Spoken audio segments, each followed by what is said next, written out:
Keith, what's going on? Huh? What's wrong, Mandy? We're traveling together. And you are texting me? I thought we were going on a trip as a couple. Why am I being left alone? What are you talking about?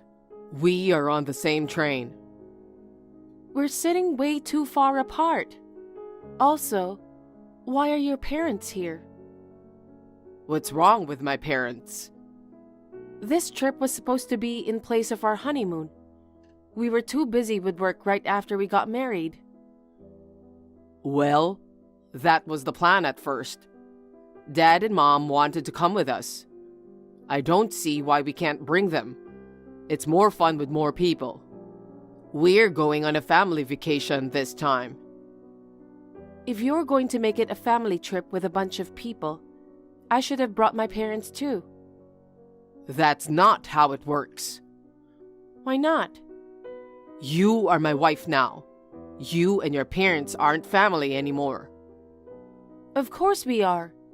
Marriage doesn't change the fact that we're family. And the train we're on now, you guys are sitting together in the premium seats. Why do I have to sit alone in a different car? Why did you kick me out? I'm the only one not allowed to sit in the premium. I don't have a choice. My mom needs a seat for two. Don't complain about every little thing. I don't understand why you and I are seated separately. You're lucky you got to sit. It's a crowded train. You know, I feel so empty being alone in the middle of nowhere. You guys are chatting and smiling. We can do things together once we get off the train. I don't understand why we are here with your parents in the first place. We were supposed to be on a trip alone. Don't you like my father and mother? It's not that I don't like them. Then why don't you just go on vacation with them? Mom wanted us to move in with them, but we wanted to have our own place. This trip is a way of apologizing and showing our appreciation. Look, that's not what I'm talking about. I wanted to enjoy this trip with just you. I enjoy it more with Mom and Dad. What? Isn't it great to be able to come on a trip with parents you don't normally see? I mean, they're only a 15-minute drive away. You visit them all the time. Whatever the case, you're already here with them, so don't complain now. We can always take a trip again. We've been too busy. We finally made it happen this time. We had to work so hard to take these days off. If we miss this opportunity, I don't know when we'll be able to go. Then why don't you quit your job? Huh? You're the one who chose to keep working after we got married. That's why we couldn't make it happen. I can't quit my job so easily. Do you know how hard I worked to get the job I have now? That's it. What? You became my wife, and all you do is assert yourself like that. That's why Mom and Dad hate you. I don't know if you think you're a superwoman or what. Don't be a snob just because you get paid more than I do. I'm not. Nope. I know why you are still working. You want me to realize the fact that you make more. Wow. I don't know what to say to you.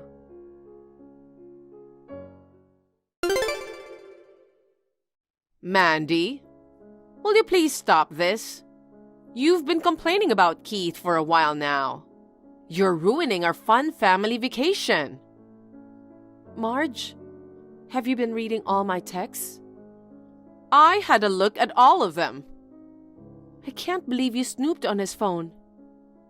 That's not a very nice thing to say. Keith was the one who showed it to me. He told me you've been complaining a lot. I see. Well, I don't mind if you read them. Oh, so you're just going to be like that? You're still the same cocky wife. What's wrong with us coming along on this trip? You've got a chance to show some appreciation. You should be grateful. Show some appreciation? That's right. You and Keith, we supported you guys a lot. I wonder if that's true. I don't know about Keith, but I don't remember you taking care of me. What? We're the ones taking care of you guys. We help you guys with cleaning, shopping, etc. And we send $1,500 every month. I get so frustrated when I talk to you. I'd like to end this now. I'll make this short. What do you mean? You know what? We have one room reserved, so you're going to have to stay outside. What? Wait a minute. Didn't you guys get a room? I was going to do so. After all, it was too late that we couldn't reserve one. Keith also tried to get us a reservation, but all the rooms were full. Oh no. So, what are you going to do? You mean the three of us are staying in a twin room? That's what I meant. Keith negotiated with the hotel. They put an extra bed in the twin room so that the three of us can stay in a twin room. Huh? But 4 people in a twin room would be too many. I can't do anything about this. Please stay somewhere else. It was supposed to be my trip. I'll be left out again, won't I? Oh, Keith says he'd be okay with that too. He's happy to be able to spend some time with us. If you can't find a hotel, why don't you stay at a hostel or something? Don't regret it. Huh? No, it's nothing.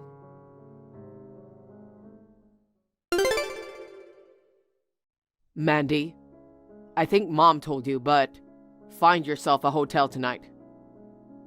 I'm stunned. You guys are showing each other your texts. We are family. I don't mind showing my texts. They say you were sassy to talk to them like that. Both Mom and Dad were unhappy. Okay. Then I'll just do whatever I want by myself during this trip. What? You're prioritizing your mother and father. That means you don't want to hang out with me, right? No. It's just that the train and the hotel happen to be separate. We'll meet on the platform when we get off the train. And then we'll just check into the hotel, right? You know, what's the point of meeting up on the platform if we're going to be staying at different hotels? Then you will be alone. I feel sorry for you. You don't need to worry about that. Oh, come on. Don't be so angry. We're staying in different places. We'll meet up somewhere in the morning and go sightseeing together. It's a family trip, right? It was supposed to be our trip. We'll just do it another time. That's enough. My head is starting to hurt. Huh? Anyway, don't worry about me. Mandy? I'm sure your parents are reading this anyway. Bye. What?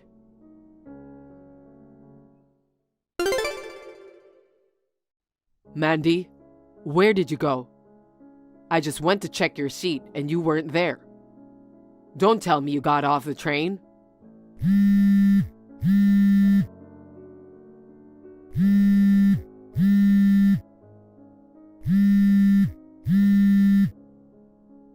Hey, pick up the phone. I'm calling so many times. What the hell? Why are you so mad at me?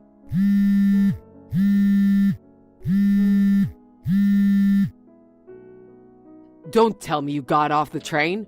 We're on a fun family vacation today. You're so selfish.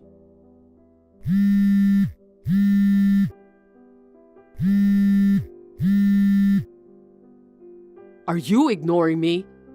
Okay, whatever. If you're going to be so stubborn, I'll have fun with my mom and dad.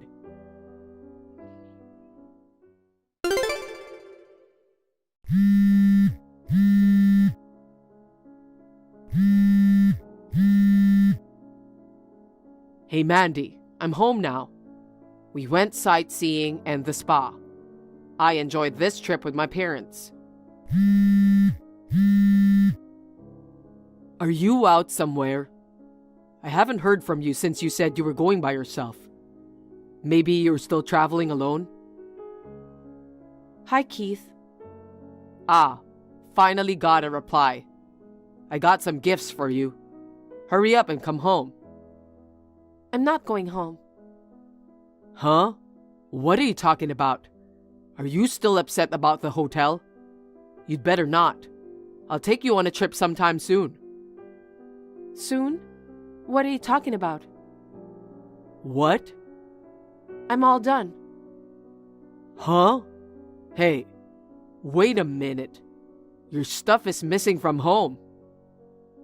Oh, you finally noticed. Don't tell me you ran away from home. I didn't want to be with you. No. You're overreacting. Don't be so stubborn, just come home. Overreacting? We planned this trip as a married couple's getaway. Not only did you bring your mother and father without permission, you made me sit by myself on the train. Then, you made me stay at a different hotel. I don't think I'm overreacting. I just want you to realize something. What? I brought Mom and Dad along for a reason. A reason? To make you realize your position as my wife. What? You're my wife, but you make more money than I do. You're not even fulfilling the role of a wife. What's the wife's role? To serve me and my parents. What? What era are you from? Look, I'm the oldest son. Mom and Dad expect me to have a son. And you're too busy working, you don't want to have kids at all. That's none of their business to decide if we want kids or not. We agreed that we won't have kids for a while because we're both busy with work. But I really wanted to have children as soon as possible. Mom and Dad want to see their grandchildren too. You're my wife now. You should listen to my parents.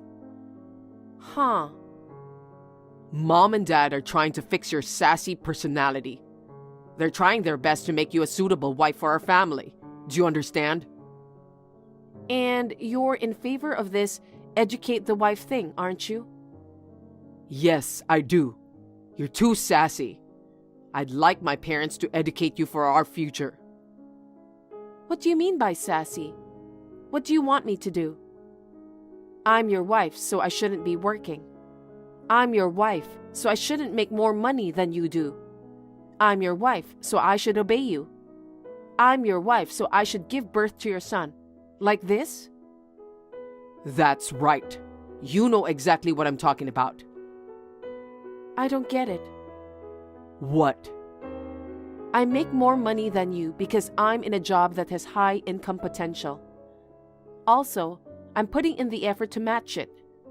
They say I don't listen to you, but they tell me to stop working or to come and do housework on my days off.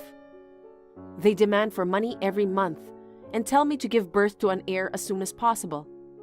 That's just unreasonable. What's wrong with you? You became a part of my family. It doesn't matter anymore. I'm not your wife anymore. What? I'm back at my parents' house now. What? Your parents' house? It means you and I are getting a divorce. Divorce? Yes. You should go back to your parents' house. You can live with your mommy and daddy.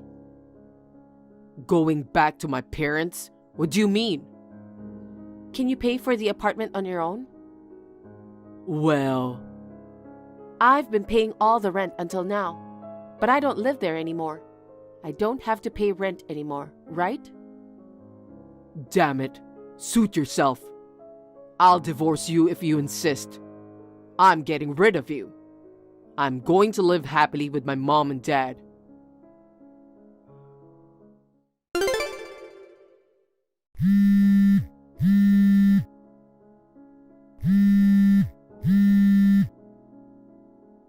Mandy, I heard from Keith. Are you divorcing my son? I heard you moved out. I won't allow you to divorce without our permission. I won't allow you to do anything selfish. You're making a big fuss over the little things. You are my son's wife. You should go back home. I don't want to. I don't want to be married to an idiot who totally ruins my vacation. I am divorcing him no matter what. How dare you talk to me like that? You belong to my family. I don't. What did my son do to you? He just wanted to do something nice to us, that's all. Something nice to you? I know he wanted to educate me, and all of you agreed to do that. I know everything. You and your husband wanted me to become a suitable wife. That? Yes. We're trying to educate you to be a suitable wife for our family and be worthy of being our daughter-in-law. Your son told me the same thing. Yes. But that's just bullying and harassing. That's why I'm divorcing Keith. You three will get along. The three of us? What do you mean? Didn't he tell you? He can't pay the rent for the apartment on his salary. I'm sure he'll eventually come back to live with you guys.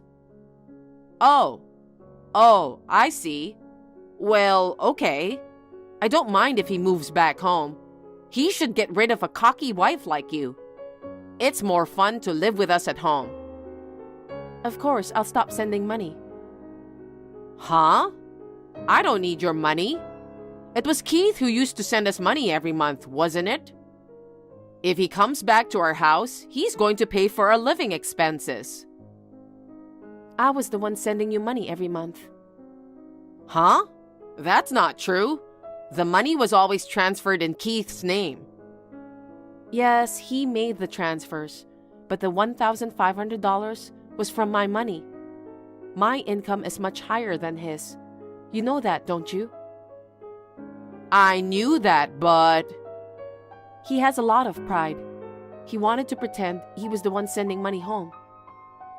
That's so funny. You can't live without my income. You're asking me to quit my job? Well, but from now on, good luck to you and your son. Wait a minute. Divorce is fine, but can you keep sending me money? If I divorce Keith, we're strangers.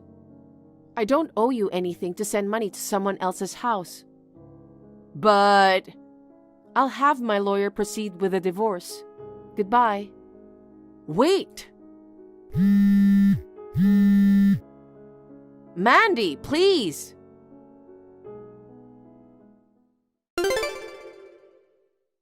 Mandy, can we talk? I have something I want to talk to you about.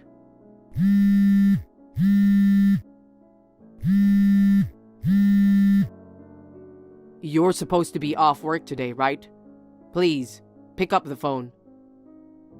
Hi, I'm at the store and can't answer the phone right now. What do you want? What store? I can't talk right now. Can we live together again? I can't live without you, and neither can my mother. I'm sorry I left you out of our trip. I know I told you to quit your job and listen to my mother. I'm sorry I said those horrible things.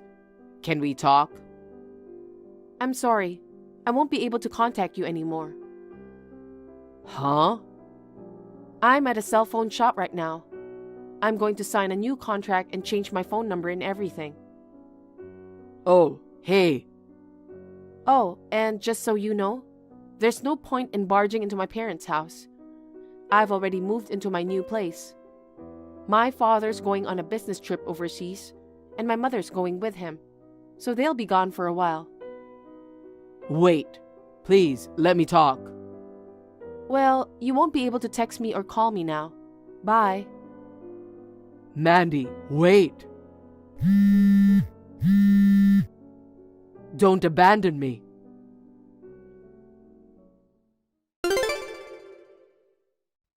Keith tried to get in touch with me. He went around asking all the relatives and friends he could think of for my contact information. Rumors that he and his in-laws were harassing me had already spread everywhere. He was not able to get any information from anyone.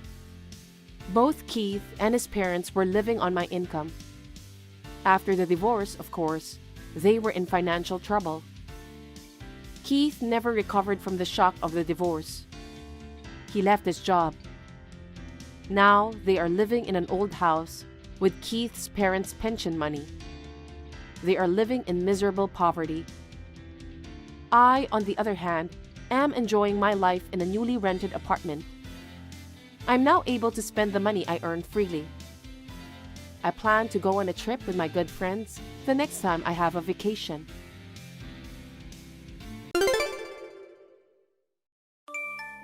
Hey, what are you doing going out like that? I thought you just went to take out the trash. What were you thinking, disappearing? You're so sneaky.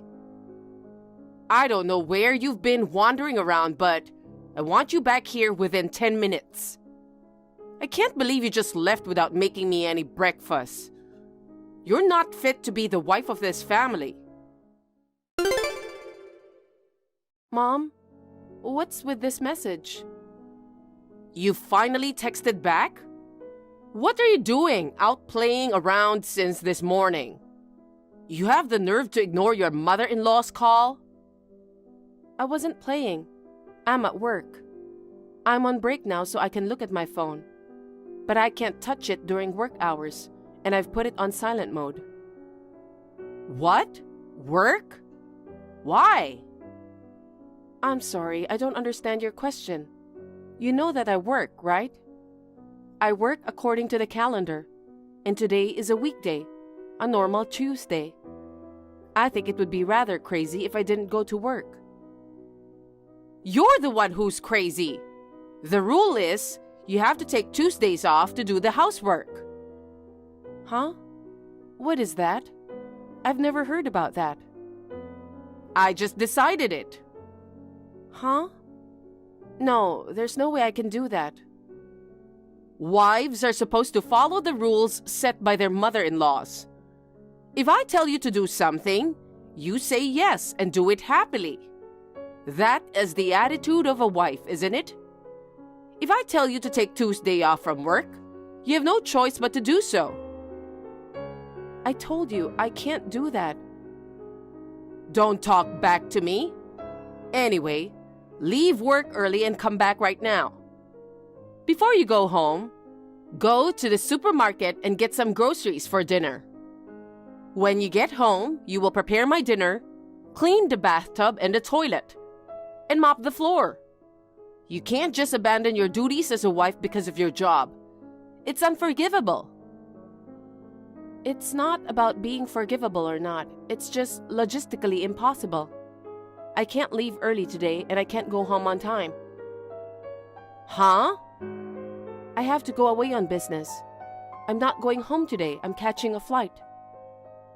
What? Do you think you can get away with such nonsense? It's my job. It can't be helped. I've already told my husband, Lucas.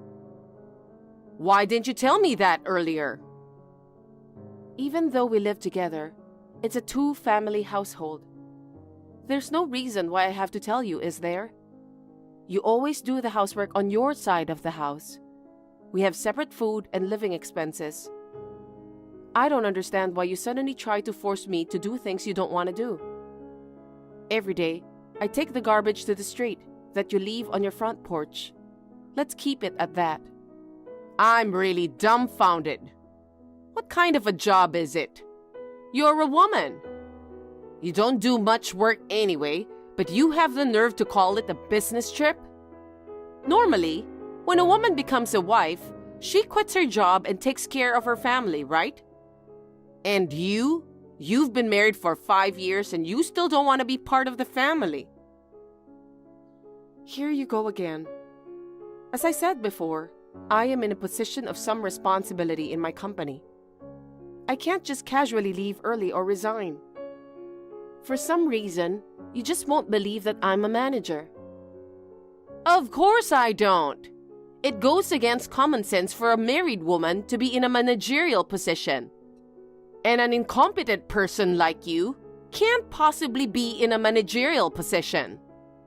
A woman who is overbearing to the extent that she only helps take out the trash can't possibly be good at her job. Oh, is that so? I don't want to be told by someone who leaves it to others to take out the trash at home. Shut up!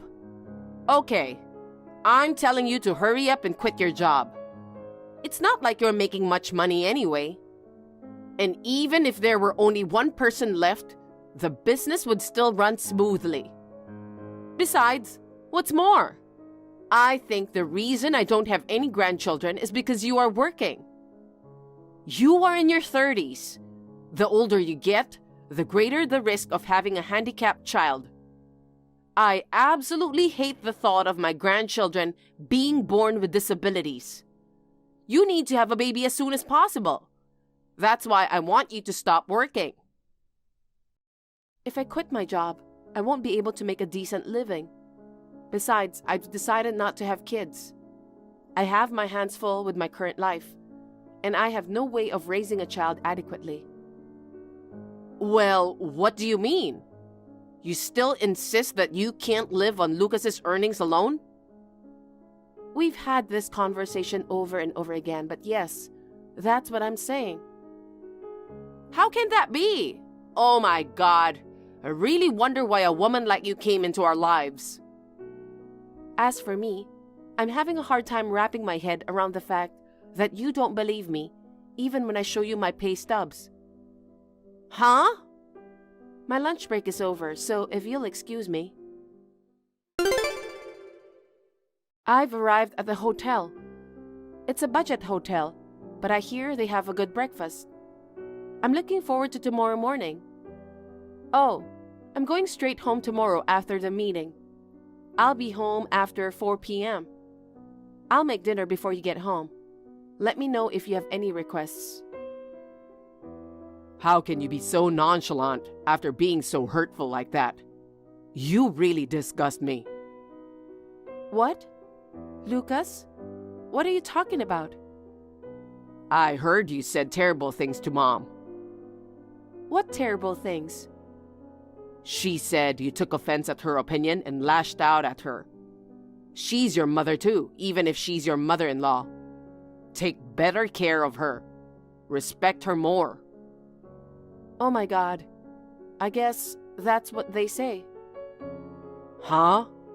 I'm being told that I'm in the wrong on all counts, and that my mother-in-law can talk to me any way she wants.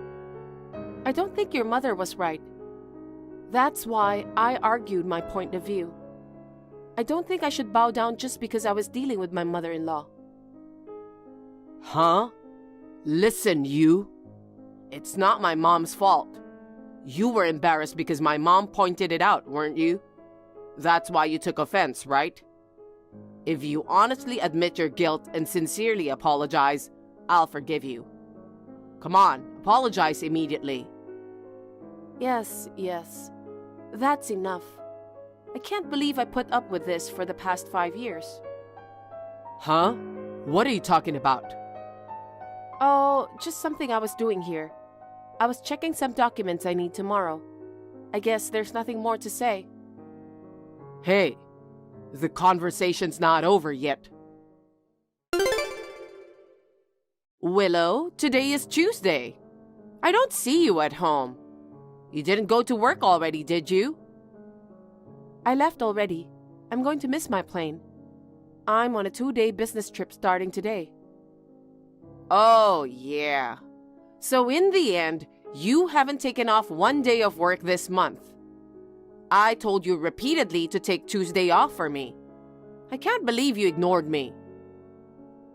And as I told you, there's no way I can take any time off. I can't work if I have to put up with your selfishness. Oh, is that so? If you want to play that way, then fine. Huh? Now's the time to apologize. I don't think I'm at fault. I'm not going to apologize. You will regret this. I don't think I will. The plane's leaving. I have to go now. Good morning. I just got back from a business trip. All the furniture and dishes are gone. Just my stuff is left. And there are divorce papers on the table. What's going on? You know what's going on. I'm divorcing you. I talked it over with Mom, and we decided to start living separately from you, so we moved out. I see. So you're saying that your mother agrees with the separation and divorce plan? So this is what my mother-in-law was talking about. Still, I'm surprised you chose today. You knew it was our 6th wedding anniversary, didn't you? Of course. A rude woman like you who can't even respect her husband's mother? I won't get any satisfaction without going this far. Be happy. Your wedding anniversary present is a divorce. I'm so happy. Don't ever contact me again. Huh? Why are you so surprised? You should be the one celebrating. It must feel good to get a divorce from a rude woman. Did you think that I would cry and cling to you if you threatened me with divorce? No, of course not. No? I thought you were panicking because your life would be in jeopardy if you divorced me. I mean, seriously? How are you going to make ends meet from now on? Huh? Your mother doesn't work. You're going to have to support her with your earnings. What do you think about that? Of course I'm thinking about it. My mother and I have my father's inheritance, so it doesn't matter if you're not here. I see. Okay, I get it. Then let's get a divorce. But I'll make sure you fulfill any necessary responsibilities that come with the divorce. Responsibility? Oh, you mean the divorce papers. I don't know what you're worried about, but I already filled them out. All you have to do is fill them out, send them in, and that's it. I have fulfilled my last responsibility as your husband by filling out the divorce papers. Before you get all high and mighty and start accusing people, you might want to be sure. Ha ha ha. Huh? Willow, you talked to Lucas, right? So that's that. Stay away from Lucas and never bother him again. Hurry up and get the divorce and stay away from his family. If you ever harass Lucas's family or children, I will sue you. Family and children? I'm sure Lucas told you. Nancy is pregnant with Lucas's child, and she wants to get married before the baby is born. Nancy? Who's that? Oh, you don't know? Nancy is a pretty and thoughtful woman who just turned 20 years old. Since you never gave birth to a child, I arranged for Lucas to have one a month ago. In order for me to have a grandchild as soon as possible, I'm going to have to ask you to step aside so I can welcome a new wife into the family. It would be a disaster if a handicapped child were born to an old woman who is over 30 years old. Besides, Nancy is more beautiful looking than you. A cute grandchild is more worth taking care of than an ugly grandchild. Huh? A variety of your ethical standards are so strange. I don't know where to begin. Are you jealous of Nancy? Say what? Why would I be?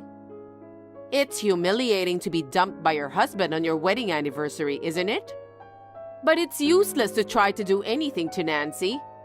Lucas and Nancy eloped together. I'm the only one who knows where she is now. Even someone like you wouldn't be able to do anything in a million years. Why don't you go chew your cud, you old cow? Old cow? Lucas is older than me. He's 33. You're even much older, aren't you? Shut up. Why do you lack respect for your mother-in-law? I'm so glad I didn't let you have children. It would have been terrible if they grew up to be rude like their mother. Huh? I see.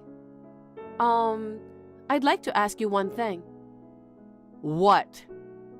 What are you going to do about your living expenses from now on? What? If we divorce, it means you can no longer rely on my earnings. I don't know if Nancy, whose name you just mentioned, is working. She's still a college student. She's not working. Wow, she is a college student? So the three of you will be living on Lucas's earnings alone. And in a few months, there will be four of you to take care of. Yeah, I guess so. Are you sure you can handle it? Of course we will be fine. After all, Lucas's monthly income is double yours. We will be able to live without any problems at all. What? Lucas doesn't make that much money. What are you talking about? The pay stub you showed me before, Willow? You said your take-home pay was about $4,000. Lucas said he makes twice that, so that means he earns $8,000 a month. That's the opposite. Reverse? I make twice as much as he does. What? Let me put it in a simple way. It is correct that my take-home pay is $4,000 per month. Lucas earns about half of that. That means $2,000 per month. Huh? You live in two households, but under the same roof, and you didn't notice? Your son has been moving from job to job. In the 5 years since we have been married, he's left and changed jobs 8 times. 8 times in 5 years? The longest job he had was a little over a year. The shortest one, he quit in a day. How can his salary go up that way? Why does he quit his job so quickly? I think it's because he's spoiled. What do you mean? Almost all the reasons for quitting, it seems, are human-related. When I asked him about the details, he told me that he always quits because he gets into a fight with an employee. In the worst cases, they even grabbed each other and fought. He even had to pay compensation to the other person once. I don't understand, but it's not my son's fault. He must have been bullied or mistreated at work. Then he has every right to be angry. I don't know what's really going on, but it's hard to imagine that he's being bullied at every company he's ever worked at. Of course, there's bound to be some interpersonal conflict when you're working someplace. But to leave a company on the first day of work after a fight, it's just too strange. I think it's more reasonable to assume that Lucas had a problem and that he was the one who started the fight. Oh no, is that true? If you're curious, why don't you ask Lucas? I don't know if he's going to tell you the truth. I've been told not to tell you about this for a long time. Maybe he knew he was embarrassing himself by moving from job to job. I don't know why he fights, even though he knows there's a problem. He's got so bad that I suggested he go to a professional. I'm not sick. Don't treat me like I'm handicapped. He was so mad at me. I haven't said anything since then. That's a lie. My son might have a disability. That's not true, right? I don't know if he has a disability, but he can't keep a job. Oh no. Anyway, due to circumstances, we were living on my salary. So having a child was nothing but a distant dream. When I was newlywed, I wanted to have children too. Even though I didn't have money when I was young, I kept thinking that when I got older and could afford it. I kept thinking about it, and before I knew it, 5 years had passed. I once thought that we could manage if we saved money from my earnings. But I thought that a life where my husband had to quit his job every time he had a fight would be too unstable and haphazard, and I couldn't raise a child in good faith. If something goes wrong again, and there's an incident where someone gets hurt, I wouldn't want that to affect the child. After much consideration, I had decided not to have children. Wait a minute. If that's true, why did Lucas divorce you, the breadwinner? Even though he has Nancy in his life, that's not a very smart thing to do. According to the text from Lucas just now, he boldly said that he'll be fine because of the inheritance left by his father. Huh? Inheritance? There was never an inheritance. Yeah, right? Your husband was a big spender. So at first I thought he was trying to get me to listen to him by hinting divorce. But it seems that wasn't the case. Lucas really believes he has an inheritance. How could that be? Anyway, why don't you and Lucas talk about it face to face? It seems that you two overestimate each other's importance and depend on each other. The result is a critical lack of effective communication. Hey, Willow. I got some kind of strange mail. Content certified mail? A letter? There are some weird pictures in it, but what's going on? What's going on? You know what's going on. It's a demand for compensation and photographic evidence of your affair. What? What do you mean affair? I'm not cheating on you. Are you still saying that? You really can't communicate with your mother, can you? Huh? Nancy, right? You've been cheating with her for a month. Why do you think that? Your mother told me everything. What? Even if she didn't, I thought something suspicious was going on. That's why I started gathering evidence long ago. It's like you decided to let young Nancy have the baby because I wouldn't make a baby. Have you ever thought about why I don't want to have children? It's because you can't raise a child properly with your low salary and lack of responsibility. I don't think Nancy is a normal 20-year-old college student when she is trying to have a baby with a 33-year-old man. Your mother seems to have encouraged you to make a baby. You're going to have a hard time from now on. Damn. By the way, I'm going to demand compensation from Nancy too. Huh?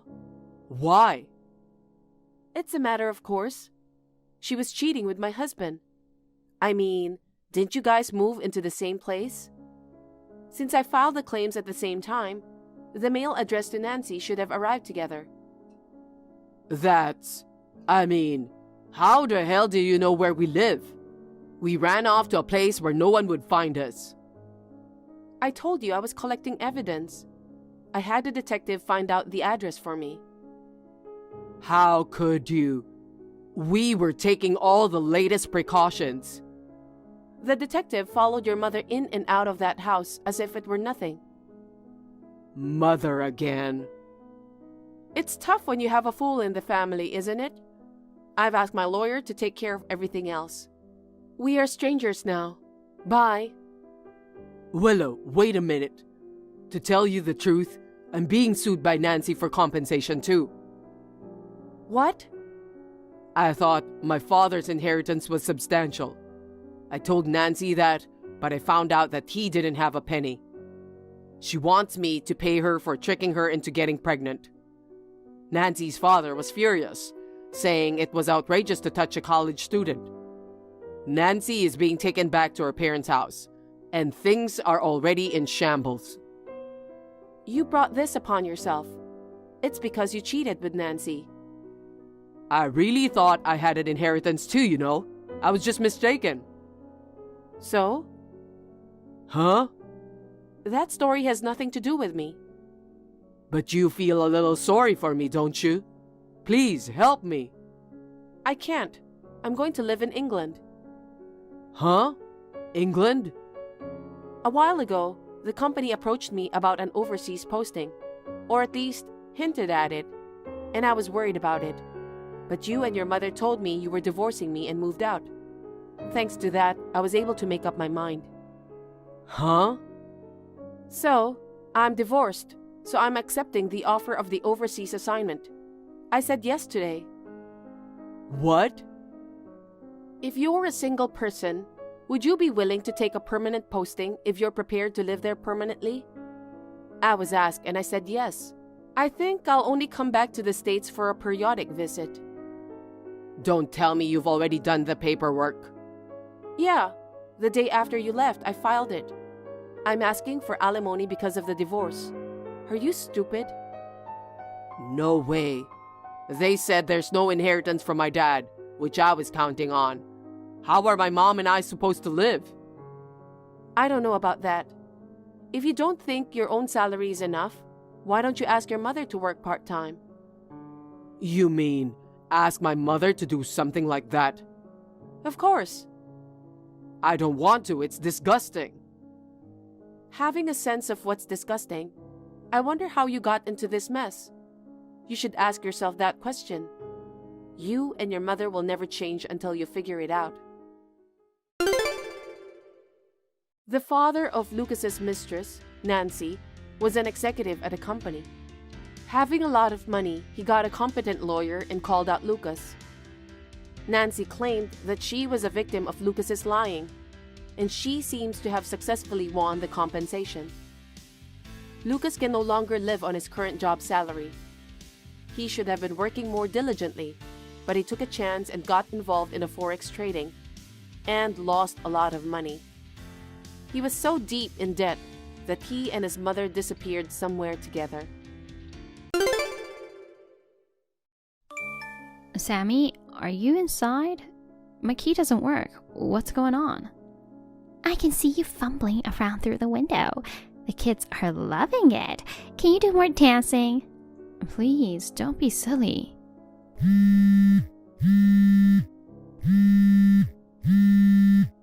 I came home from the hospital and my key didn't fit. I hear you and your children inside. Did your brother ask you to come over? What are you doing?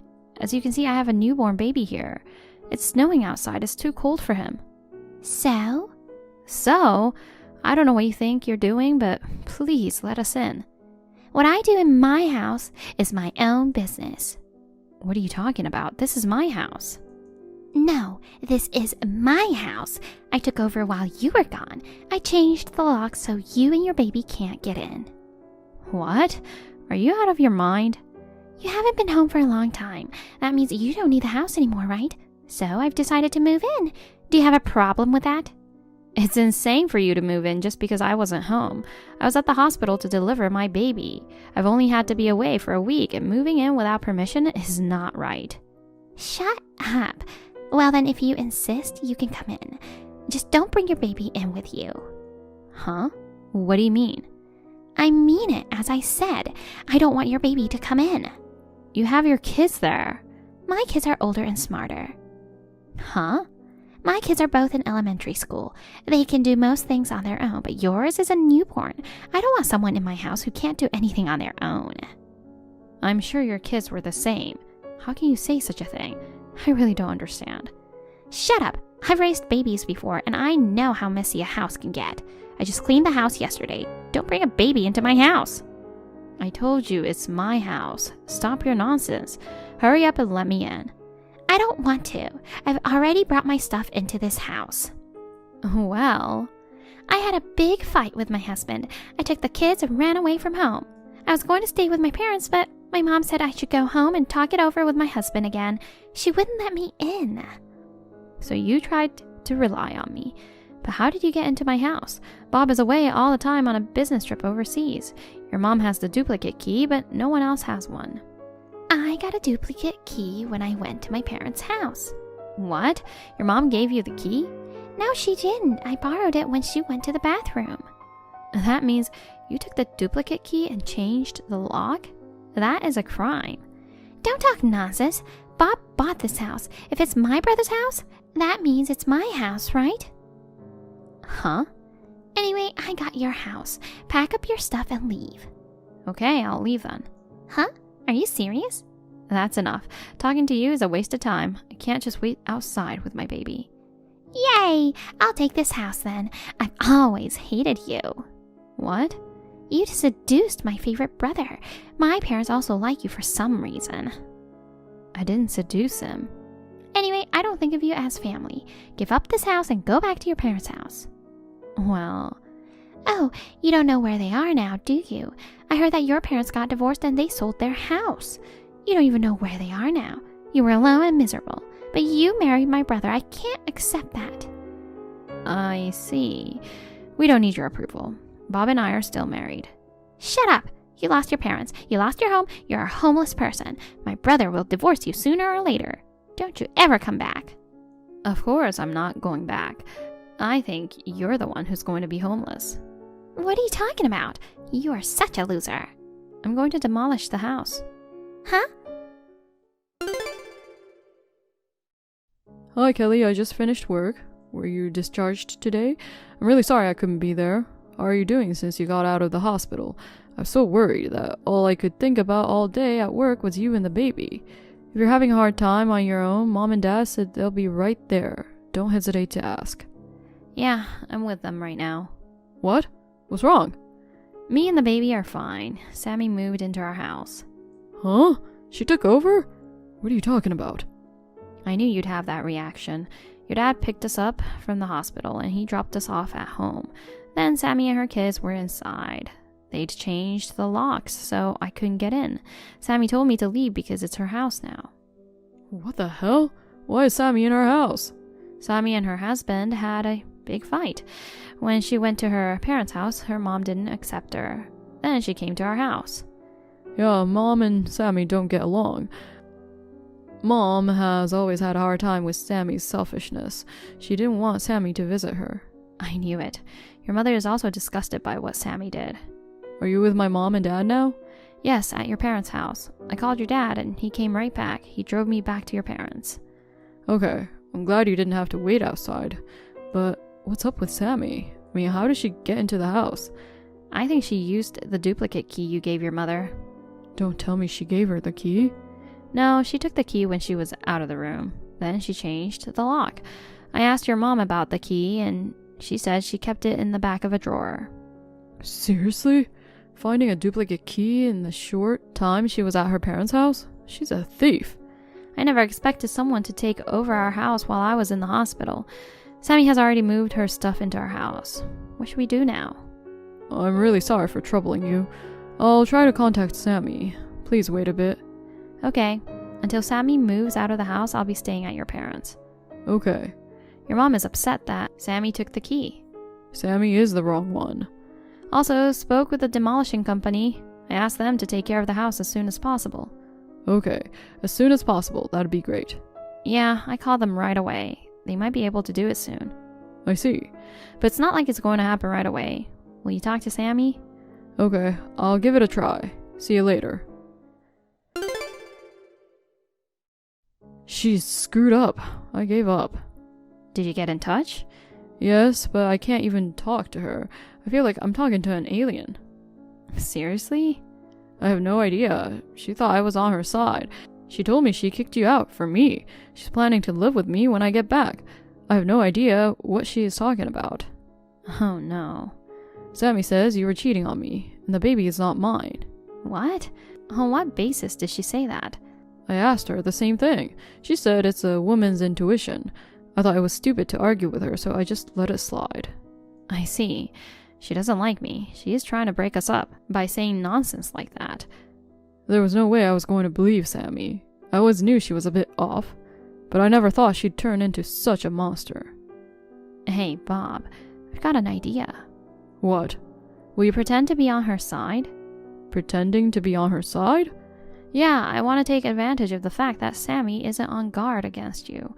I want you to find out what's going on and report back to me. Oh, that's a good idea. And I have another idea. It's a little complicated. Can I call you later and explain it to you? Okay, I'll send messages to Sammy every now and then. Then, let you know what's going on. Okay, please do that. Have you gotten in touch with demolition companies yet? I'll be able to put the plan into action soon. They say they are ready when we are. Any movement on Sammy? She is going on a trip. A trip? She's taking her kids for a vacation. They're going to Miami. That's a great opportunity. Right? She kept insisting that I come with them. Of course I said no. You are in London now. How could she ask you to go to Miami with them? She has a great sense of humor. I'm afraid she's not being humorous. It's tiring to pretend to be on her side, even if it's for the sake of a strategy. She thinks I really believe her story. About the baby, too. It's stressful just talking about it. I'm sorry for making you take such a hard role. No, I'm out of the country. It's the least I can do. I'll do what I can. Thank you. Besides, I'm almost done with all this stress. I'll do whatever it takes to make this plan work. Yeah, we'll just have to be patient. We're both in this together. Good morning, Kelly. It looks like today's the day to go. She just arrived at the airport with her kids. She sent me a picture. Sounds great. I'll let the demolish service know that we're on schedule. Okay. I'm sorry I left everything to you. I couldn't do anything. Don't worry about it. Thank you for the information. Your mother is helping me a lot. Don't worry about us. If anything goes wrong, call me right away. Okay, good luck at work. Kelly, what kind of prank is this? You are kidding me. Hey, Kelly!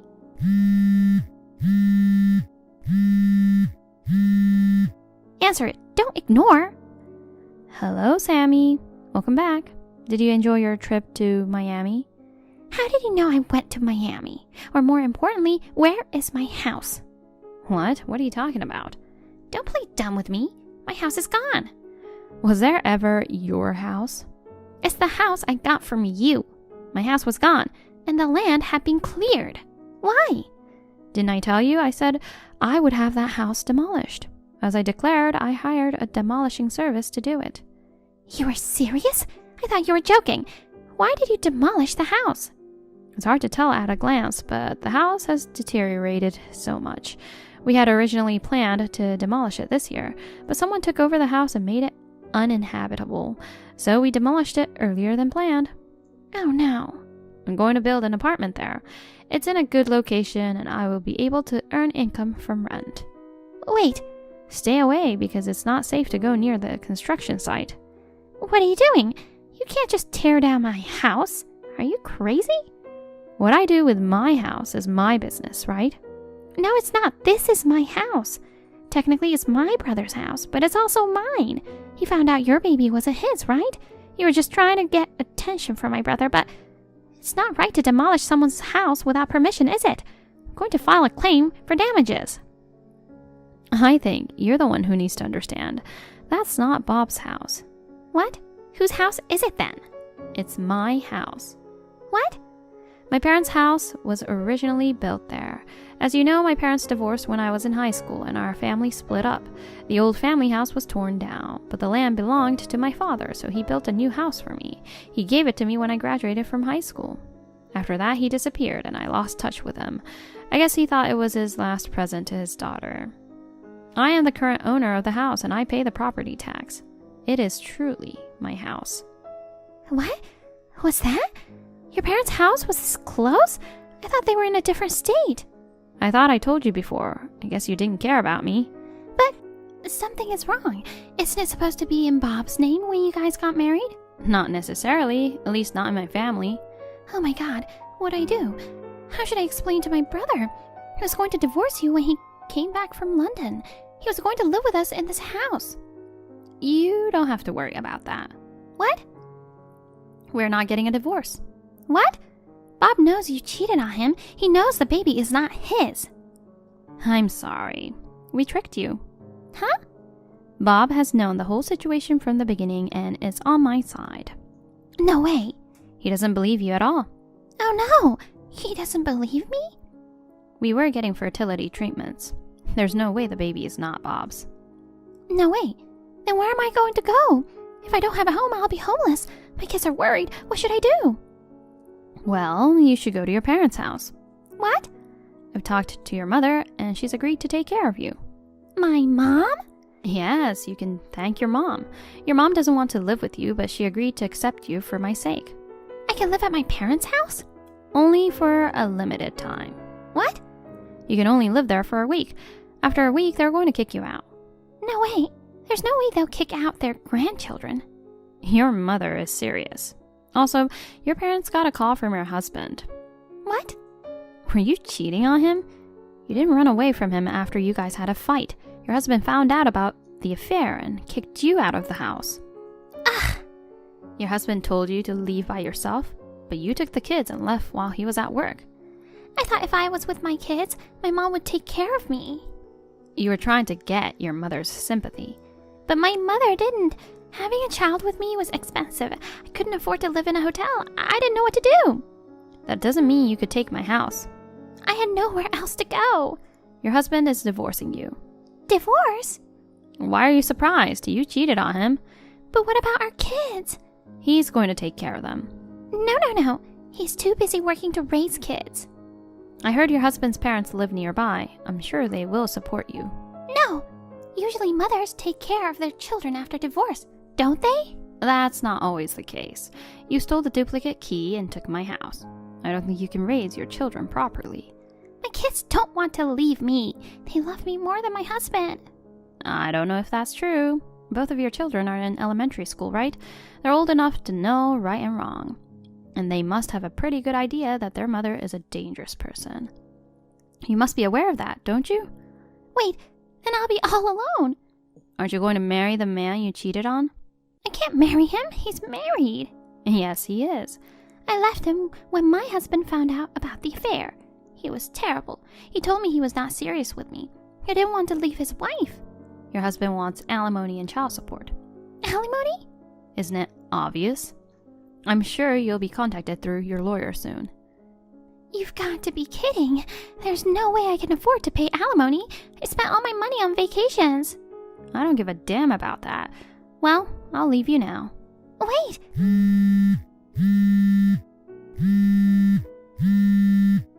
Kelly, what should I do? I've been in a lot of trouble because of you. It's really bad.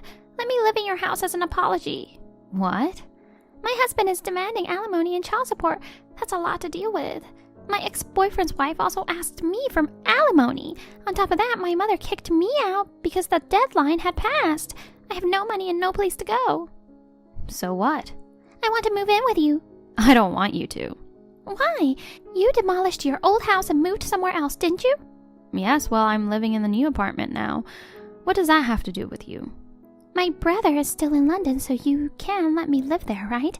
Don't you feel sorry for me because I have nowhere to go? I don't. I don't feel sorry for you. Why not? We're family. Family? Don't be silly. You're the kind of scum that takes over someone's house. You kicked me out of the house when I came home with a baby in my arms. You are not my family. Seriously? Is that all you wanted to say? What? I'll never tell you where we live, and there's no way you're moving in. Wait, then can I borrow some money? Huh? My savings won't be enough to pay alimony and child support. It's not easy to find a job. I'll pay you back later. Can I borrow $30,000? I refuse. $15,000? You have a decent job. You have some money, right? I have no intention of lending you a penny. You have to do something on your own. If you don't want to become a homeless person, you should work for yourself. Why no one is helping me? Why do I have to go through such a hard time alone? It's your own fault. Well then. Please, don't abandon me. Kelly!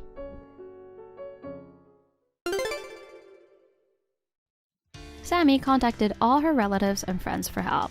Everyone refused to help her, and she had no choice but to borrow money from a loan shark to pay alimony and child support. Her children seemed to know their mother was a bad person. They have grown up with their father and are thriving in their new environment. I've been able to cut ties with my sister-in-law, who has been harassing me in so many ways since I married my husband. My husband and I are both relieved. My husband will be coming back from London soon. With the cooperation of my parents-in-law, I feel relieved that we will be able to raise our child with peace of mind from now on. Hi, Lisa. It's a short workday today, isn't it? Huh? Today is Thursday, right? The short workday at my company is Wednesday. I wasn't talking about your company's policy. It's a day for you to come home quickly and do your job as a wife. That's why I'm telling you to come home without working overtime. I've never heard that before. I've just decided. If you're not working late, you can leave early. What is that? You're thinking like, if you don't have bread, just eat cake. Anyway, come home early.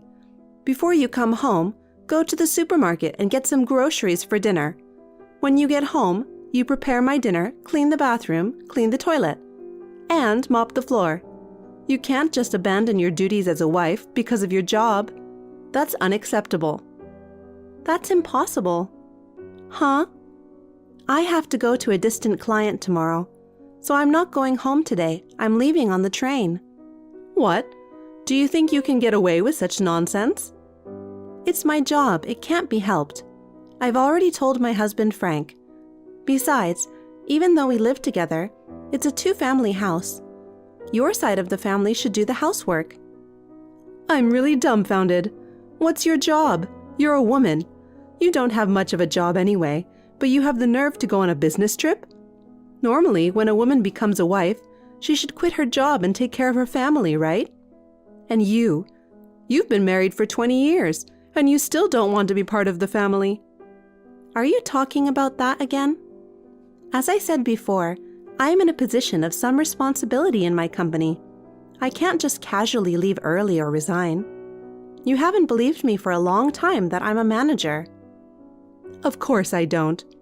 It's insane for a married woman to be in a managerial position, and an incompetent person like you can't possibly be in a managerial position.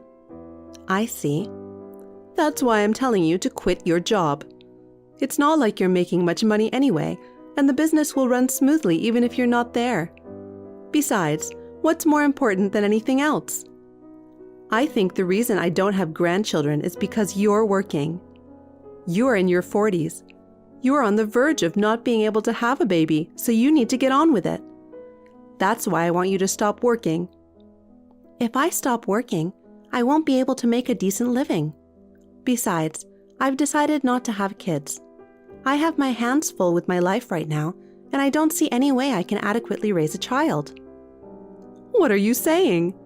You still insist that you can't live on Frank's earnings alone? We've been having the same conversation over and over again. There's no way that's true. Oh my God, I really wonder why a woman like you came to me as a daughter-in-law. As for me, I'm having a hard time wrapping my head around the fact that you don't believe me even when I show you my paycheck stubs. Huh? My lunch break is over, so I'm going now. Hey Lisa, you said some terrible things to my mom. Terrible things?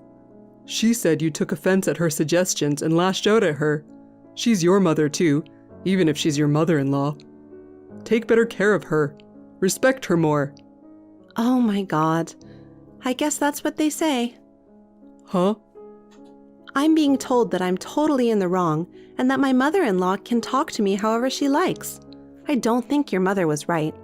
That's why I argued my point of view. I didn't want to give in just because I was dealing with my mother-in-law. Huh? It's not my mom's fault. You were embarrassed because my mom pointed it out, weren't you? That's why you took offense, right? If you honestly admit your guilt and sincerely apologize, I'll forgive you now. So apologize quickly. Yes, you're right. It's enough. I've put up with you for the past 20 years, haven't I? Huh? What are you talking about? About my side of things.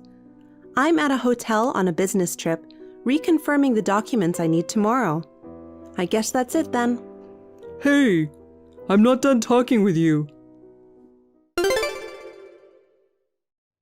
Lisa, I heard you're on a business trip again today. Yes, I am. I heard you're coming back in 3 days. Yes, that's right. Is there any possibility of a change of schedule? I can't say for sure. It depends on the situation at the destination. Is there a problem? Nothing, just checking. Okay. Okay then. Frank, what does this mean? Oh? I just came back from a business trip. All the furniture and dishes in the house are gone, leaving only my things. And there's divorce papers on the floor of the living room. What is this? As you can see, I'm divorcing you. I talked it over with Mom, and we decided to start living separately, so we moved out. Did you do that on purpose? You know today is our 20th wedding anniversary, right? Yes, I do. Well, just because divorcing on your wedding anniversary is sad for you. That's not really an explanation. So you're saying that your mother agrees with the separation to divorce process? That's what I meant. That's right, I get it. But I'll make sure you fulfill any necessary responsibilities that come with the divorce. Responsibilities? Oh, you mean the divorce papers? I don't know what you're in such a hurry for, but the divorce papers are filled out by me, All you have to do is fill them out, send them in, and that's it. I'm fulfilling my last responsibility as your husband, filling out the divorce papers. Before you get on your high horse and start pointing fingers, you might want to check it out. Oh, by the way, let me ask you something. What? How are you going to pay for your living expenses from now on? Huh? Your mother doesn't work. You're going to have to support her with your earnings. What do you think about that? Of course I'm thinking about it. My mother and I have my father's inheritance, so it doesn't matter if you're not here. I see. Okay, I get it. Are you sure you want to file for divorce? Yes, I'm sure. Just fill them out as soon as possible. I'll think about it. Lisa, as expected, you're home already, right? Honey, I'm done with you. You and Frank will be divorced. Oh, this time I have to deal with my mother-in-law. This time? Frank sent me a text a while ago about the divorce and moving out. Oh, I didn't know. Then there's only one thing I can say. In order for me to have a grandchild as soon as possible, I think the best thing I can do is for you to get out of my life and get Frank a new wife. A new wife? Frank told you that, didn't he? Holly is pregnant with Frank's child, and she wants to be married before the baby is born. Holly? Who's that? Oh, you don't know? Holly is a pretty and thoughtful woman who will turn 26 this year. I found her for Frank because you never had a baby. Huh? Holly is very different from an old wife like you. It's better to have a young woman to give birth to a child, isn't it? Old? Frank is older than me. You're much older than me. Shut up. Why do you lack respect for your mother-in-law? I'm so glad I didn't let you have a child. It would have been terrible if they grew up to be rude like their mother. Huh, I see. I'd like to ask you one thing. What? What are you going to do about your living expenses from now on? What? If you let Frank divorce me, it means you can no longer rely on my earnings. I don't know if Holly, whose name you just mentioned, is working. I made her leave because she got pregnant so that she could start a family. I see. So the 3 of you will be living on Frank's earnings, and in a few months, the 4 of you will be living on his earnings alone. Yes, that's right. Are you sure you can handle it? Of course we will be fine. After all, Frank's monthly income is double yours. We'll be able to live without any problems at all. What? Frank doesn't make that much money. What are you talking about? The pay stub you showed me before, your take-home pay was about $3,000, right? Frank's salary is double that, so he earns $6,000 a month. That's the opposite. Opposite? I make twice as much as Frank. What? Let me put it in a simple way. It is correct that my take-home pay is $3,000 per month. Frank earns about half of that. That means $1,500 a month. Huh? Even though you lived in the guest room, you lived under the same roof and you didn't notice? Your son has moved from job to job. In the 20 years since he married me, he has quit and changed jobs 11 times. 11 times? The longest one lasted a little over 3 years. The shortest one he quit after just 1 day. How can his salary go up like this? Why does he quit his job so quickly? Maybe it's because he's spoiled. What do you mean? Almost all the reasons for quitting, it seems, are human relations.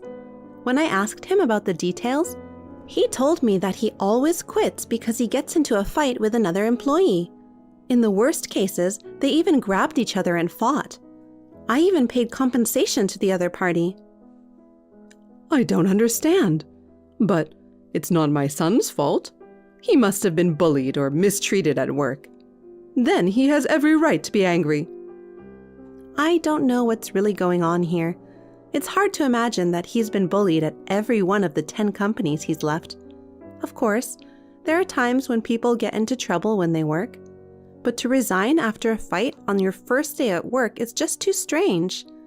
I think it's more reasonable to think that Frank had a problem and that he was the one that started the fight. What if it's true? Why didn't you tell me earlier? Frank said he would tell you himself. I didn't hear about it. Frank probably didn't tell you. Anyway, because of these circumstances, he depended on my salary to live. So having a child was just a dream. When I was a newlywed, I wanted to have children too. Even though I didn't have the money when I was young, I kept thinking, when I get older and can afford it. I kept thinking about it, and before I knew it, 20 years had passed. Because Frank's salary did not increase, we had to give up on having children. Even if it weren't for that, I would have had to give up on having a child because my husband quit his job every time he had a fight or a disagreement. I can't think of raising a child because it's too unstable and random. And if something goes wrong and someone gets hurt and there is an incident, I would feel sorry for my child. Wait a minute. If that's true, why would Frank divorce you, the breadwinner? That's too stupid of him, no matter how much Holly is in his life. According to the text from Frank just now, he said he'll be fine because of the inheritance left by his father. Huh? Inheritance? There's no such thing and there never has been. I'm sure that's true. Your husband liked to spend his money. Anyway, why don't you talk about it with Frank face to face? It seems that you two overestimated each other's importance and depended on each other. You both seem to have left out important details. Hey, Lisa. I'll give you one last chance. What? Did you have a discussion with your mother? Yes, I did. I'll tell you how it went. No, I don't want to know. I'll tell you the only way you don't have to get a divorce from me. If you want to continue our relationship, you give me money every month. You're gonna give me and my mother everything you make. Do you understand? I have no idea what you're talking about. You're an idiot. Huh? I'll explain it to you in detail. From now on, Mom and I will be in charge of the household finances. I'll give you $50 as a monthly allowance, and you'll make do with that. If you agree to these terms, we won't get divorced, and I'll tell you where to move. Huh, I see. If you want to be a family with me in the future, you're going to have to put up with me treating you like an ATM. I can't because I'm going to live in England. Huh? England? A while ago, I was troubled by the fact that the company told me, or rather strongly implied, that I'd be transferred overseas. But you and your mother said you wanted a divorce and moved out. Thanks to that, I've made up my mind. Huh? So, I'm getting divorced, so I accepted the offer of an overseas assignment. I said yes today. What? If you are single, would you be willing to take a permanent assignment and be prepared to live there permanently? I was asked, and I said yes. I wonder if I'll come to the US only for short visits.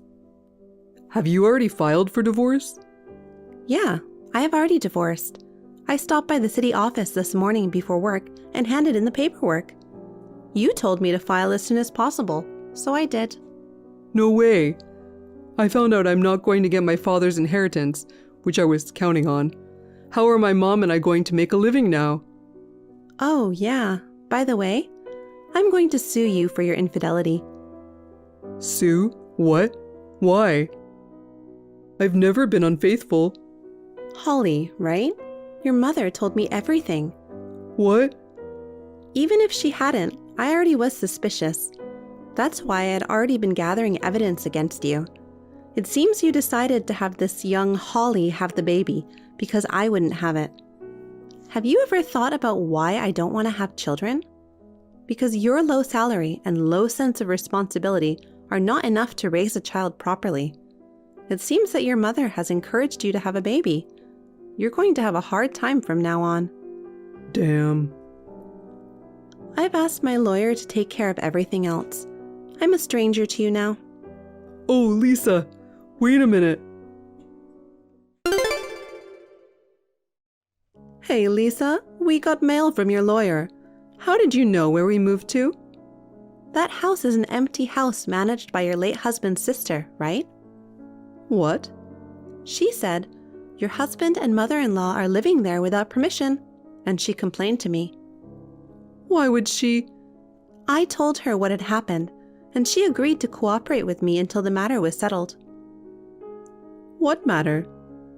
I'm talking about the mail you received. Let me put it simply. I'm going to sue for adultery, so pay it at once. That's what it says. Alimony? My husband cheated on me. I have the right to demand it. And by the way, Holly has already paid it. What?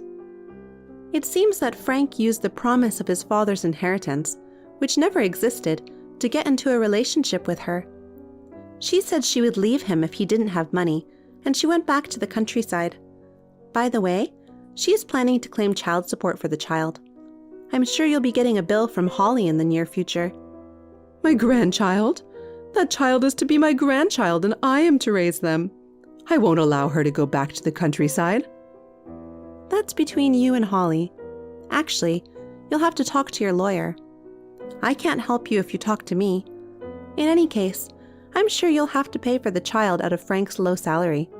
Why don't you just give up and find a part-time job as soon as possible? Oh no. Lisa, you can get back together with Frank. I don't want to. I'm going to England. England? I'm sure you talked to Frank, but is there a lack of information exchange again? If you say so. It's too much trouble to say it all again. Ask your son. Lisa? Goodbye. As expected, Holly also sent a letter from her lawyer saying she wanted child support and custody of the baby. Frank tricked me into getting pregnant. I didn't know he was married. I am a victim. She successfully obtained the amount of money she requested. My ex-husband and mother-in-law had to pay a huge amount of money, including the portion I had claimed. They had to borrow money and are living in poverty in a shabby apartment. I saw them through to that point, and then I moved to England. I was in my 40s, so I thought it would be tough to remarry, and I was working hard at my job. I have become friends with a local man of the same age, and may possibly remarry. Samantha, did you leave early without permission again? I told you before that we have a meeting this afternoon, didn't I? You haven't even submitted a request for leaving early. It's not acceptable. Please, come back right away. Oh, I can't. I've already arrived home. Lori, you're always acting like a senior, so you should be helpful at times like this. What do you mean? Submit a request for leaving early on my behalf. You want me to apply on your behalf? I don't know the reason of your leave in the first place. Since last week, you have left early 5 times without notice, haven't you? It's not an unavoidable reason, such as illness, so I can't accept it. Don't be so hard on me. Besides, this time it was unavoidable circumstances. What kind of circumstances? My live-in boyfriend said he was going to collapse from hunger, so I had to rush home and make him lunch. Why don't you just let him cook it himself? That's not an acceptable reason for leaving early without permission. To tell you the truth, I'm not feeling very well either. I was trying so hard to make out with him last night that I couldn't sleep until the wee hours of the morning. I'm really sleepy and my body feels tired, so I'm leaving early. I already left. Bragging about your boyfriend is no excuse for leaving early, so please come back right away. Oh, Lori, don't be so crabby. Just because you're 41 years old, single, unattractive, and will never get married, I think it's wrong to be so hard on me who can get married in my 20s. That has nothing to do with it. I just want you to be a responsible member of society. You're jealous of me, aren't you? You have a reputation for being nice to other employees, but all you do is complain about me. That's because you are always doing things that make me angry. In addition to your repeated tardiness, early leaving, and unauthorized absences, you're often away from your desk during working hours and you dump your work on others. I've received complaints from a number of people that I need to do something about it. That's because I'm a new employee and I don't know what I'm doing yet. It's been almost a full year since you joined us, right? Your peers are already on their own and working hard.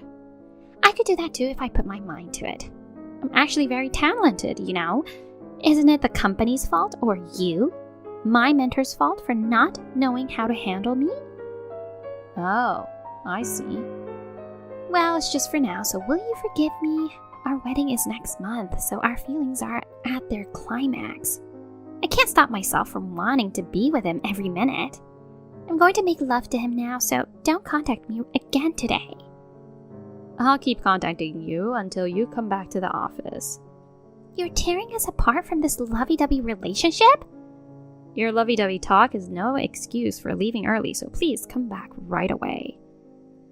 How many times do you want me to say it? Come on. I'm sharing my happiness with you.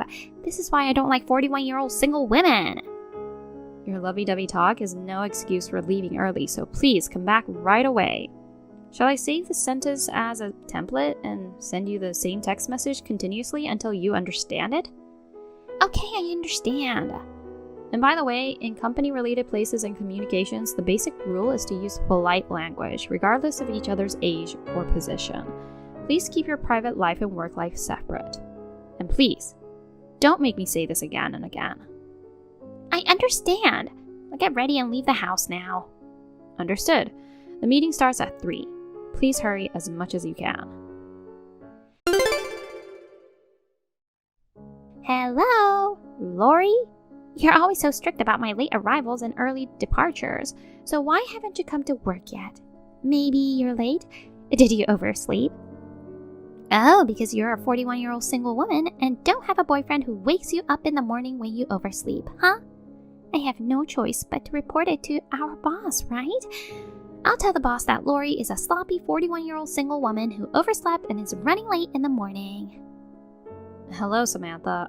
I'm sorry for interrupting the excitement, but I've been at work since this morning. What are you talking about? You haven't been at your desk since this morning. You're late? There's no excuse. We're in an office-based department, so you can't use an excuse that you're on your way to your client. Oh no. Perhaps you haven't seen the notice of personnel transfer. Personnel transfer? I've been transferred to the marketing department starting today. What? I brought all my stuff around my desk here. Didn't you notice? Seriously? Oh, true. Everything is gone except for the computer. That computer is going to be used by a new mid-career employee who will be here next week. I mean, it's to be expected that you didn't see the notice of personnel transfer. No one told you about it, huh? Not having someone to correct your mistakes is pretty critical in performing your job. Shut up! Don't get too confident just because you're in the marketing department. You're a 41-year-old single woman. You're cheeky. I'm not getting too confident, and age has nothing to do with it. I'm just saying that a hag like you is getting carried away by transferring to the prestigious marketing department. It's a popular department with good-looking men. It's a department where pretty young girls like me should be selected for. If I'd known you'd be chosen, I would have done everything in my power to stop the transfer. I would have blocked the transfer. This personnel change was announced about 2 months ago. Oh, is that so? Yes, is that all you wanted to say? Let's see. Yes, it's my wedding this Sunday. Oh, that's right. Congratulations. I didn't invite you, Lori, but I thought I'd invite you to the after party. Make sure to bring a handsome young guy from the marketing department. After all, a wedding for a young pretty girl like me would look better with a young, capable, good-looking guy, right? I don't like that. It's kind of vulgar. Why? I'm not trying to fish for men at the wedding. I have a boyfriend I love. Duh. I mean, I can't go because I have plans. Actually, I have a wedding on that day as well. Huh? Is that wedding more important than my wedding? Yes, it is. That's why I can't go. I'm sorry. Oh, well. Are we done? Well, then I have to go or I'll run out of time for lunch. What? Wait, seriously. Why is she attending my wedding in a wedding dress? That's beyond insane. I don't get it. It's gross. So gross. This is why she's a 41-year-old single hag who can't get married. She said something about having a wedding today. I thought maybe she was invited to her friends' or relatives' wedding, so I just brushed it off, but don't tell me she's trying to take over my wedding. Is she trying to steal my young and handsome groom? He's a high spec, so I can understand why she'd want to steal him, but I will never let my groom taken away by a 41-year-old single hag. This harmful hag needs to be exterminated as soon as possible. This is serious. I have to do something before my wedding starts. Samantha, you suddenly ripped up my wedding dress. What on earth do you think you're doing? It's a pest extermination. I exterminated the vicious old hag who was after my groom. I ripped up your dress. You can't show your face in public anymore. Well, your face is not good enough to be seen in public anyway. Who do you think you are, putting on so much makeup just like a bride? Makeup on an old face just makes me want to throw up, and it doesn't suit you. Go home in your shredded, vulgar outfit in disgrace. You know, a 41-year-old single hag is a loser. You should dress ugly like a loser. That's not an explanation. What? You still don't get it? This is why I don't like 41-year-old single women. You're crazy to attend my wedding in a wedding dress. Well, I didn't invite you, but you still came. So you were going to get into my wedding party with the intention of stealing my groom, weren't you? You wore a wedding dress, thinking you were going to be the bride instead of me. I was just trying to sanction this insane old hag. It was just the same venue. Huh? I wasn't invited to anyone's wedding. I was here for my own wedding. I wore a wedding dress because I'm the real bride. What kind of excuse is that? There's no way a 41-year-old hag can get married now. Don't be so delusional. You're so delusional that you came up with the shallow idea of stealing my groom. I ripped up your dress, so I guess you failed in your man-hunting attempts as a single 41-year-old. Now get the hell out of here. I know. I guess I'll have to leave. My dress is in shreds. Can't go out in public like this. If it was just a small tear, I could have used a safety pin to hold it together. But it's been cut up beyond repair. Too bad you can't get out of the single life. Without any difficulty, I overcame interference of a 41-year-old single hag, and I'm happily getting married to my boyfriend. Do you really think you can get married? Huh? I don't care if you get hurt. What? You have a grudge against me? This is why I don't like 41-year-old single women. I'm scared, so I'll ask my boyfriend to protect me. Oh, he's not my boyfriend anymore. He's my husband from today. He's a well-educated, promising, high-spec, handsome guy who has high expectations at his company despite his young age. We'll move into a high-security townhouse so that I'll be protected. You, as a 41-year-old single woman, should go live in a shabby apartment by yourself. See you later. What a thing to do to me! You're making it look like I'm the bad guy. The wedding was canceled and my husband broke off the engagement. How can you do this to me? Oh my gosh, poor you. But I guess you deserved it, didn't you? You've got to be kidding me. I was about to get rich to marry a guy like him. You said something to my husband, didn't you? After you left, my husband's attitude suddenly changed. He started to look down on me. You're not married, so he's not your husband. Shut up. It's your fault because you were wearing a wedding dress. If we had known we were having our weddings at the same place. Well, we just didn't know. It's as simple as that. What? My wedding was a small affair inviting only my family and close friends, so I didn't invite anyone from the company. You also invited only a few people that you're close to from other departments. And I guess you must have forgotten that I had made an announcement at the company that I was planning to get married, right? Oh, you made an announcement? Yes, I had. Oh, Those must have been the reasons why we both didn't realize that we were having our weddings at the same place. It doesn't matter. My marriage... Yelling to me won't solve anything. You rented a new dress and continued with the wedding, didn't you?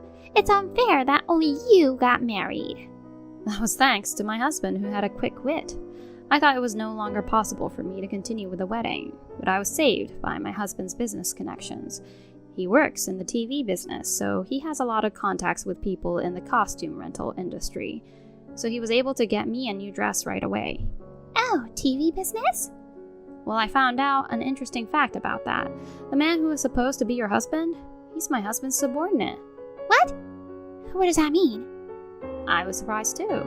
The grooms and the brides both work for the same companies. No kidding. I simply told my husband the truth. I told him that Samantha, my colleague, cut my dress to shreds. Then my husband got furious. He stormed over to your wedding's venue. That's when he found out that the groom was his subordinate. After that, the groom humbly apologized. You were not there for some reason, so you may not know about it. I thought you were upset and burst in on my wedding, so I had to take refuge in the bathroom. And when you went back to the groom announced the termination of the engagement. Huh. You were disrespectful to me, who was the wife of your groom's boss, so I guess it's only natural. No way! Oh, and by the way, I also told him that you were ranting about inviting a handsome guy from the marketing department to your wedding. I made sure to tell him. Why did you say that? You didn't have to go to such lengths just because you resented me for being young. I don't care if your husband is a bigwig in the TV business or whatever. You two harassed me and my husband. You are an insidious couple. This is why I don't like elderly people. Samantha. What? I was really scared when you cut up my wedding dress with scissors. What? Well, fortunately, I wasn't hurt. You will now be charged for the compensation to your ex-fiancé and cancellation fee for the wedding hall. Also, it seems that the wedding hall will charge you for the wedding dress I rented and you shredded. So I didn't want to make a big deal out of it, but... What? Not only did you show no remorse, but you also acted like a victim, lashing back at me. Excuse me? I thought it wouldn't be good for you if I didn't make things clear. So I'm going to claim compensation from you. No way!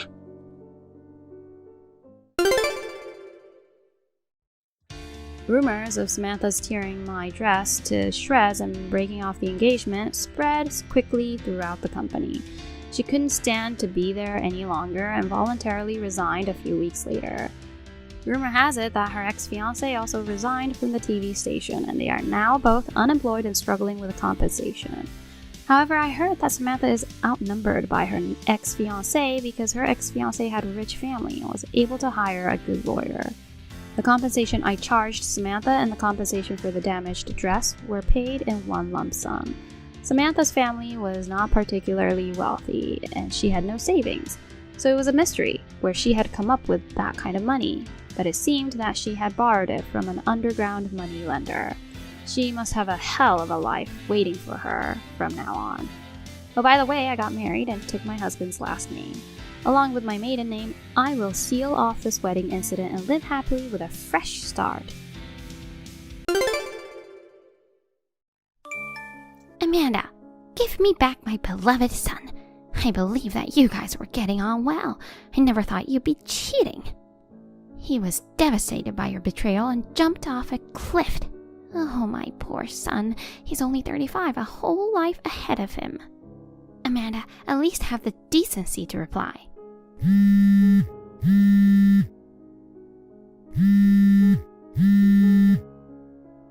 Hey, are you seriously ignoring your mother-in-law?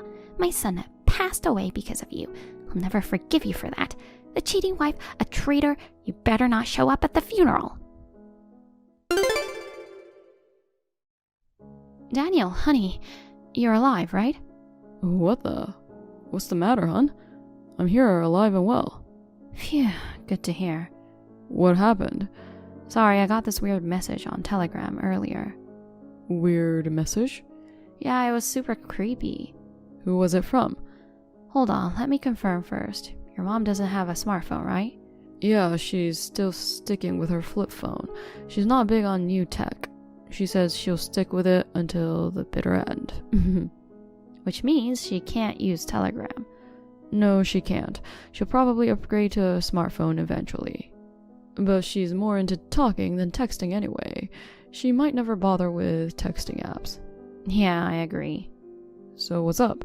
Does the weird message you got have something to do with Mom? Well, it's weird because it came from an ID I didn't recognize, but the displayed name was MIL. Mother-in-law? Yeah, it's weird for someone to set their name as MIL. Just to be sure, I wanted to check with you. So basically, Mom got a new smartphone without us knowing and started using Telegram? I thought that at first, but it seems different. The content was just way off, you know. What was it? It's so grim, I'm hesitant to even put it in words. I'm sure it'll probably upset you. But it came from someone claiming to be my mom, right? Well, technically, but if this person is calling themselves mother-in-law, there's only one person they could be referring to. Your mom. In that case, it might be wise for me to understand the content too.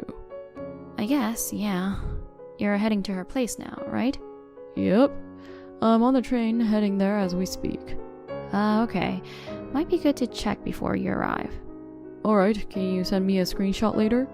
Got it, but I'm worried. Really, just keep your guard up when you see it. Is it that bad? Yeah, I almost screamed when I first read it. That shocking? Must be serious then. Okay, I'll be careful. I read it, hun. Aw, baby, are you okay? I'm fine, but yeah, this is seriously messed up. It made me sick to my stomach. See? There's no way this is from Mom. This person's talking about a son who jumped off a cliff, but here I am, alive and well. Who the heck is she talking about? Exactly. I knew it couldn't be about you. But it was just so shocking that I got worried if you were okay. I panicked and texted you. Thanks. I'm alright though. Yeah, thank goodness. Seriously, who do you think sent that message? Maybe it was supposed to go to someone else and accidentally came to me? But they know your name. It's definitely directed at you. You're right. It's best if you don't get involved any further. We don't know if it's just a prank or someone with a grudge against you. This person could be dangerous. You might get more of these creepy messages in the future. Ugh, I hope not. I don't want to keep dealing with this. For now, it's probably best to just ignore it until I get back tomorrow. Yeah, I'll do that. Maybe it's a good idea to avoid going out too. If anything happens, I want you to contact me immediately. But I'll be driving tomorrow morning, so I might not be able to reply right away. I don't have anywhere to go, so I'll stay home. Make sure to double check the locks, just in case. Got it. And if any suspicious people show up, don't open the door. Yeah, I'll be careful.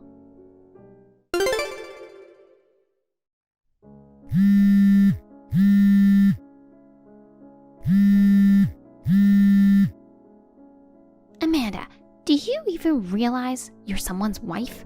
Not only have you not replied to me once since then, but you haven't even gone back home. After treating your husband so horribly, ignoring the messages from your mother-in-law is unbelievable. What are you thinking? Even if you're a cheating traitor, you're still my daughter-in-law. Isn't it too much to ask to do your best for the sake of your late husband for the one last time? Are you reading this? I don't know where you are right now, but hurry back. Amanda. Honey, sorry for hitting you up so late. You might be sleeping already. If you're up though, let me know. Hey, no worries. Just got out of the shower a bit ago. Nice. Is your mom already in bed? No, she's still up. Something wrong? Got another message from that same person. Seriously? They keep calling too. I'm starting to worry they'll show up at the house or something. Man, who the heck is it? Pretending to be my mom and freaking you out. Your mom would never pull stuff like this. By the way, I actually checked and she's still using the flip phone. Yeah, that's what I figured. So whoever's bothering you isn't her. Have you already told her about it? Oh yeah, showed her the screenshot you sent me. She must have been livid. Yeah, she was like, this is outrageous. How disturbing to discuss my son who's alive and well like this. Can't blame her for being angry. So there's definitely an imposter out there. Oh, hold up. What? Mom's looking at the screenshot again. She thinks she recognizes the profile picture of the imposter. The profile picture? I mean, not exactly the profile picture itself, but she feels like she's seen the actual thing in the picture somewhere before. She says it was displayed in someone's house. The profile pic. It's a handmade looking teddy bear, right? Exactly. Probably handmade. Now that I think about it, I feel like I've seen it somewhere too. You too? Yeah, can't quite put my finger on it, though. So there's a chance this person is connected to your mom and you. Yeah, probably. That teddy bear was likely displayed in the house of someone we know. Either way, I don't want to leave you alone. I'll head over there early tomorrow.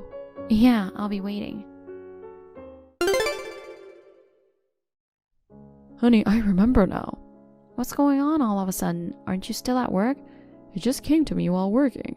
The house where that teddy bear was. Okay, whose house? Your ex-husband. Liam? No way. Well, technically, it's his ex-family home, I guess. They moved out, so another family should be living there now, but... Alright. You guys were childhood friends. You went to preschool through middle school together. Yeah, and I met you through a mutual friend of Liam and me. Right. He lived in that house until midway through high school, but his parents got divorced and his dad moved out. Soon after that, he and his mom moved too. Since our moms were close friends in the same neighborhood, we used to hang out at each other's houses a lot when we were kids. So that teddy bear in the picture, you saw it back then? Yeah, probably handmade by his mom. It was made with colorful fabric, so it's stuck in my memory.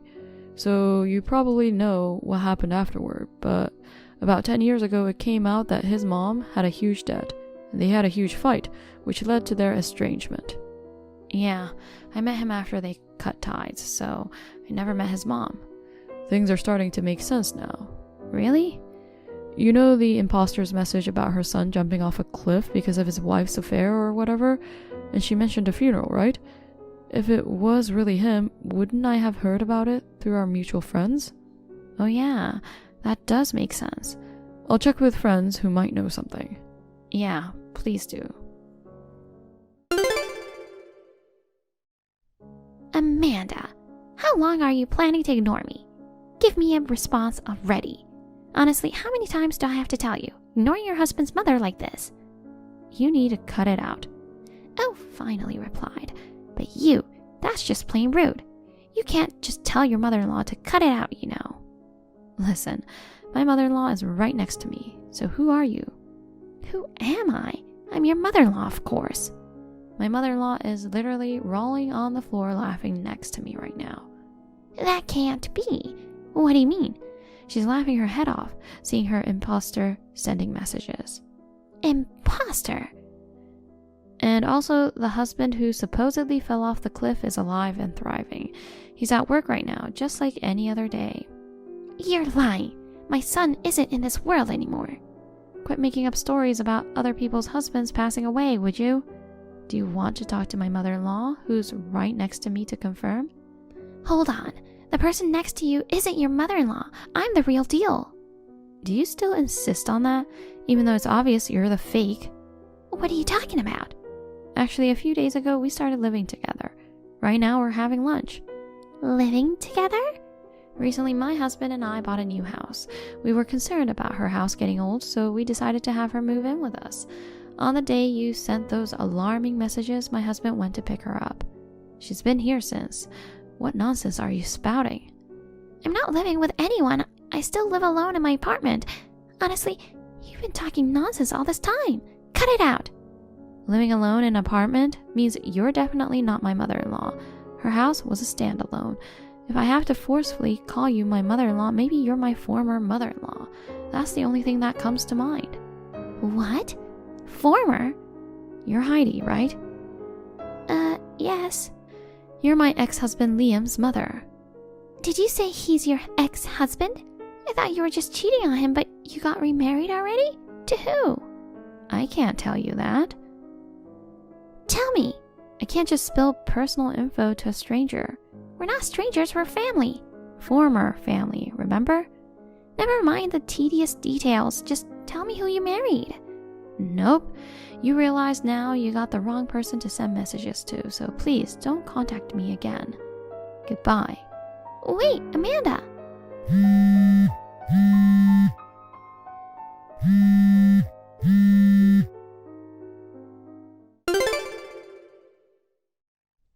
Amanda, you better cough up $200,000 as compensation for your affair. Technically, it should go to Liam, but Because of you, he isn't around anymore. So I'll take it as his proxy. I'm the only one who can clear his regrets, being his mother and all. I'll send you my bank account details later, so make sure you pay up by next Wednesday. I won't accept anything other than a lump sum. No installments. Amanda, today's the deadline for the transfer. I haven't seen the money coming in yet. Don't tell me you forgot. Ugh, it's you again. What about the compensation? I told you it had to be paid in one lump sum, right?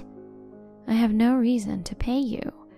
You cheated and now you won't even listen to your husband's mother? Let me clarify. I quit being your daughter-in-law a long time ago. I got that, but that doesn't change the fact that you cheated. I didn't cheat. Oh, please.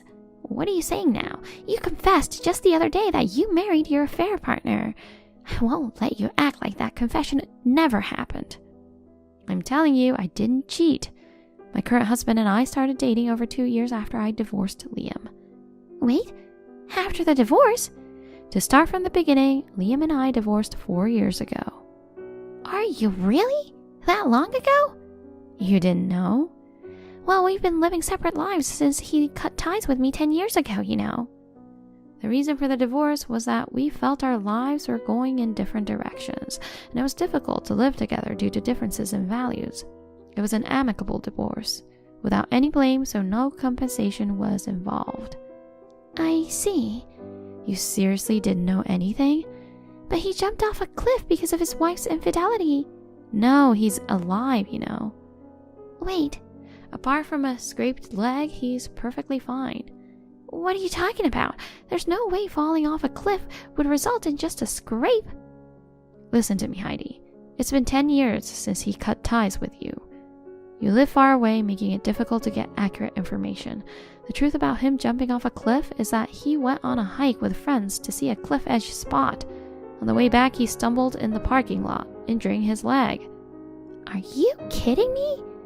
There was indeed infidelity on the wife's part, but that's old news from 6 months ago, and they're already divorced. In other words, the cliff incident has nothing to do with it. I see.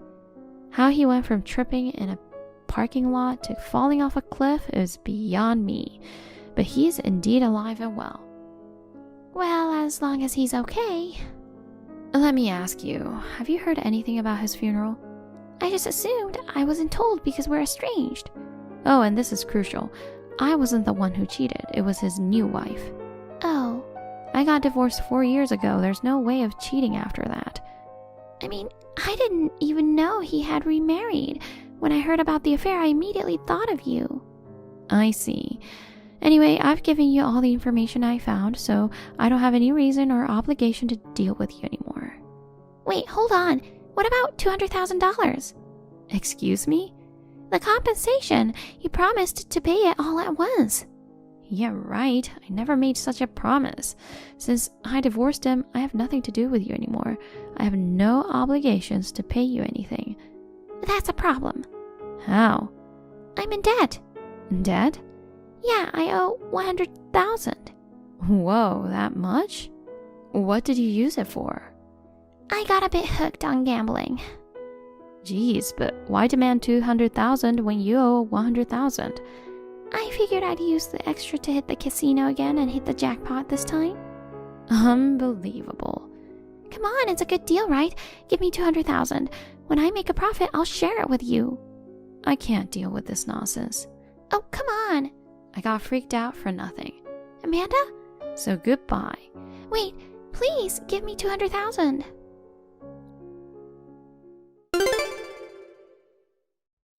Knowing the true identity of the imposter, I can finally breathe a sigh of relief. I spent some anxious days worrying about my husband's safety and if I was also being targeted, but to think it was my ex-mother-in-law I've never even met. My ex-husband Liam heard about the whole ordeal too, and he called to apologize. I was curious how she got my Telegram ID, but according to him, a relative accidentally spilled it to her. I've taken measures on their end, so hopefully I won't have any more issues. As for the gambling addict, Heidi, demanding $200,000, well, she's apparently working hard now trying to pay off her inflated debts. Honestly, she's just a stranger to me, so I couldn't care less about her, but I hope she'll stop thinking about making a quick buck through gambling and start living a decent life. On the other hand, my husband, his mother, and I are enjoying our ordinary life together. Despite being dragged around by Heidi, I'm looking forward to spending a peaceful, harmonious time with my family from now on.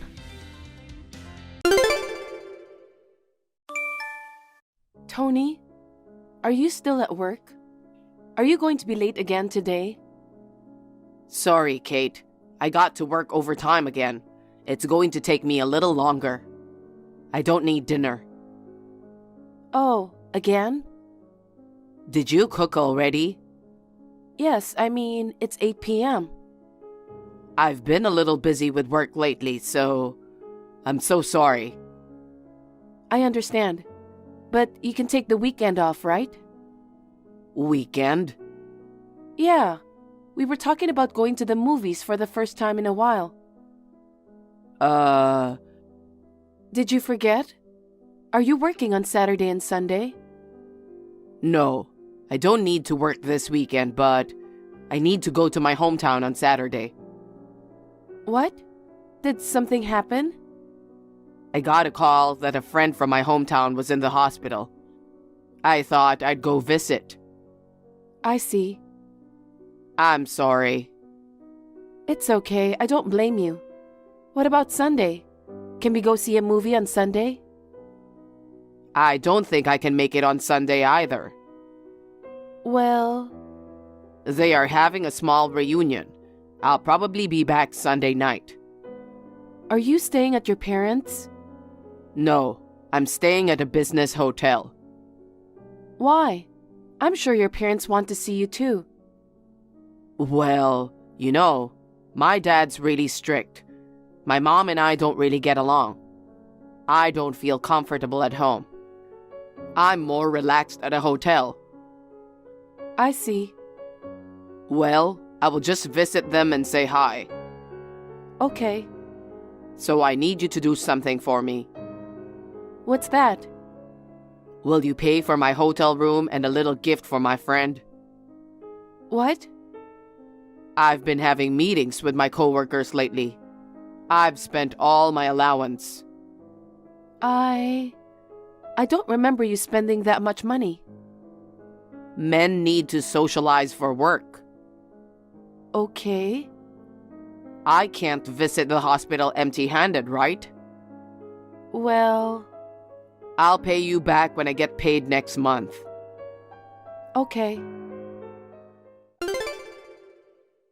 I called the hotel and got a reservation. I wasn't sure if any room was available because of the short notice, but I guess I was lucky. I'm so glad. What? There's a room available at a 3-star hotel you mentioned. I heard it's famous for its spa. I'm looking forward to it. What's going on? What? 3-star hotel with a spa? I thought you were staying at some franchise. Kate? Oh no. What? What do you mean, oh no? I'm sorry. It's nothing. It's a Holiday Inn with a spa. I didn't know such a hotel existed. Yeah, it's rare. I don't remember telling you about a hotel with a spa. That's funny. Was it someone else? Who did you mistake me for? It was a long time ago, so I must have been mistaken. Maybe I saw it on TV or something, and mistakenly thought I heard it from you. I didn't know that was possible. I've been so busy with work lately that I've had my hands full. My memory may be a little fuzzy. I'm sorry. I can't really remember. That's okay. Oops. Break time is over, so I have to go back to the office. So, you messaged me to let me know that you got a reservation? What's the big deal? No, I haven't returned to my hometown in a while, so I got carried away. I wanted to tell you, my wife, first. What's wrong? I thought you were acting kind of weird. I got a reservation at the Holiday Inn. That's all. You don't need to think too much about it. Okay. Hey, I just arrived at my parents' house.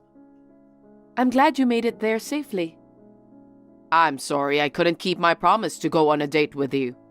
Let's go see a movie next time I get a day off. Okay, don't worry about it. Are you going to visit your friend now? Yeah, I'm going to the hospital with some friends from my hometown. After that, we'll go out for drinks. Then I will check in and just relax. Okay, have a good time. Oh, yeah. I wanted to let you know that I might not be able to answer my phone right away. What? What do you mean? I'm meeting my friends from my hometown that I haven't seen in a while. I don't want to worry about notifications on my phone. That's true. If you need me, just drop me a line. I will. Monica, I've already checked in. When are you getting here?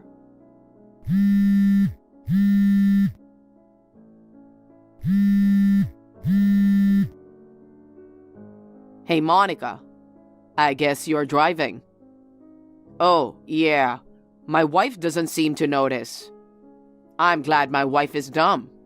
She doesn't think her best friend and her husband. I told her this trip was to visit my friends. Of course, the money for the hotel was my wife's money. I'm so glad I married a handy ATM. I told her I needed the money to visit my friend. We can have so much fun together. Tony? Hi, Monica. I'm glad to hear that. You haven't replied for so long. I was worried you had an accident or something. Where are you now?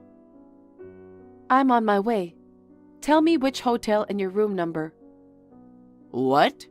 We have been talking about this place for a long time. I gave you the room number before, but... I just want to make sure. It's room 505 at Mountain Spa and Resort. Thank you. Hi, Monica. Long time no see. Kate? What's going on? Is it wrong to contact you out of the blue? We've been friends since we were kids. That's true, but... Where are you now? Where am I? In a cab. Where are you going? That's none of your business. Tell me where you're going. What are you talking about? Are you heading to a hotel? What? How do you know? I knew it. What? What? You're planning to stay with my husband, aren't you? No. What are you talking about? I'm not messing with my best friend's husband. I'm staying there with my family. Unfortunately, I know everything. What? Tony misdirected his messages. Huh? Tony sent me the messages he meant to send to you. That's how I found out about the affair. No way. You knew about us? He is a real screw-up. He screwed up once and he's doing it again. That sucks. We were going to enjoy our trip together. I've known for a long time that you're slutty, but to make a move on a married man and on your best friend's husband, I guess you were worse than I thought. Oh, well, your husband is crazy about me. I'm going to have to borrow your precious husband. So, how long have you guys been dating? About a year. That long? That's right. Actually, I've had my eye on him since you guys invited me to your wedding. We exchanged our numbers at the after party. We kept in touch. I can't believe it. Stealing someone's husband? Stealing? Tony chose me over you. Well, I'm more attractive as a woman. A few days ago, Tony said he had to work late and didn't come home. Was he with you the whole time? That's right. We had a date. We went to a pub and stayed at a hotel. I made dinner and waited for him. He is such a jerk. I told you, he would rather spend time with me than you. Well then, I'm going to spend some time with your husband this weekend. We're going to relax at a spa. Okay. What? What do you mean, okay? Aren't you frustrated that your husband cheated on you? Aren't you angry or upset? You two are both jerks. I can't even get mad at you. You bothered to contact me. You were trying to stop me, right? Well, I'm sure of it. I'm sorry to hear that. There are resorts everywhere. There's no point in trying to get in our way. We are having a hot night tonight. You can have a lonely night. It's Mountain Spa and Resort. Huh? Room 505. Wait, how did you know? I pretended to be you when Tony misdirected the message. What? There's only one mountain spa and resort around. I'm sure it's expensive to stay there. That guy must have been trying to look good. It was my money, though. Excuse me? Turn back now. What? If you turn back now, I'll reduce the alimony. Alimony? If you ignore my advice and join Tony, the amount will increase. That's terrible! Are you threatening me? It's not a threat. My husband is cheating. I can demand alimony. But I quit my job. I'm unemployed. I know that. You don't last long with men or jobs. You know I have no money and you're asking for alimony? We're not best friends. I don't care about your situation. We're not best friends anymore. Do whatever you need to do to pay. Oh no! What are you going to do? Do you want to go and pay a lot? Or do you want to give up and go home? Fine. I'll just go home. And don't forget to block Tony on your phone. Messages and incoming calls. Why? I'm not even allowed to contact him? Oh, you're still trying to contact my husband at this point? Well, I'm offering to reduce your alimony. You're still planning to cheat? No, I'm not. I will block him right now. I'll also block incoming calls. In the future, if you contact him once more, I will increase the amount of alimony you'll have to pay. I understand. Monica, are you okay? Maybe you got stuck in traffic? Well, we can stay in and have a relaxing date today. There's no need to rush. I can't wait to see you. I'm still thinking about it. If I had met you first, I never thought Kate would have a beautiful friend like you. You're so different from Kate. Well, she makes more than I do, so for now, it's safe to keep how it is. She works from home, so she can do the housework for me. I'm going to take advantage of Kate as long as she has money. They say love and marriage are separate, and it's true. Let's make out today. Just the two of us. I'm not leaving my wife, but I love you the most. Huh? I hate you. Huh? Let's make out today, just the two of us? That's gross. What's up with you all of a sudden, Monica? Haven't you noticed yet? What? Such an idiot. Huh? Look at the icon. That's the cat at your parents', right? It's true that Monica and I are cat lovers. We both have a cat picture for our icons. But if you look closely, it's a different cat. How come you keep getting it wrong? What? You have been sending me these messages. A misdirect? Would it be easier to say, oops, you did it again? I did it again? It's me, Kate. You're kidding. You still don't get it? The picture on the icon is similar, but the name is totally different. Ah, it's true, it's Kate. I'm stunned. You finally noticed. No. What? I have to let Monica know that you found out. She is on her way here right now. She's not coming. What? There's no point in trying to contact her. What? I messaged Monica right after you misdropped the message. I made a deal with her to reduce the amount of alimony. Monica said she won't contact you anymore. No, that's not it. This is not a joke. It's just... There's someone else I'm staying with, and we're in separate rooms. Monica just happens to be one of my friends. Idiot. Monica can't be your local friend. She was my best friend since I was a kid. Well, I don't consider her my best friend now. please, Kate. I won't do this anymore, so please forgive me. It's too late. I was just playing around. Really? You've been going out with her for a year. You knew about this? Monica told me just now. Well, you should come to the hotel now. Huh? I changed my plan. I'm going to have fun with you all night tonight. Don't say that. What? What's better than a trip with your wife? Are you kidding me? You want me to spend time at a hotel you were supposed to have an affair? Well, That's why I'm not going. But your father is on his way instead. what? My father?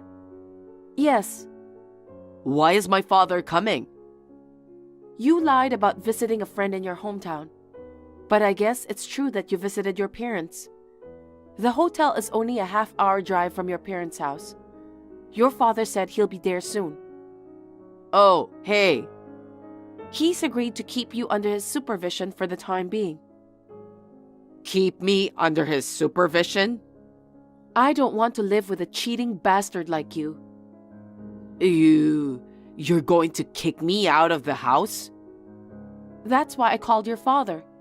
Your father said he's going to talk to his stupid son. Seriously? I don't want to live at my parents' house. At least you have a place to stay. You should be thankful. What about my work? Do you know how long it takes me to get from my parents' house to work? 2 hours one way. It's not that far. No way. Then why don't you rent an apartment? You don't have the money anyway, do you? You spent all the money on Monica. You've probably run through your savings. But... Well, now that we don't have to worry about anything, let's settle this quickly. Settle?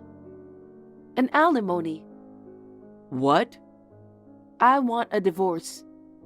Divorce? Are you serious? You were unfaithful to me. You deserve it. Kate, please. It was a one-time mistake. One time? You've been dating Monica for a year.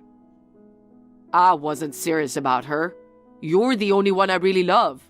You are such a kind person. You'll forgive me, right? I can't live without you. You can't live without my hard-earned money. No, that's not true.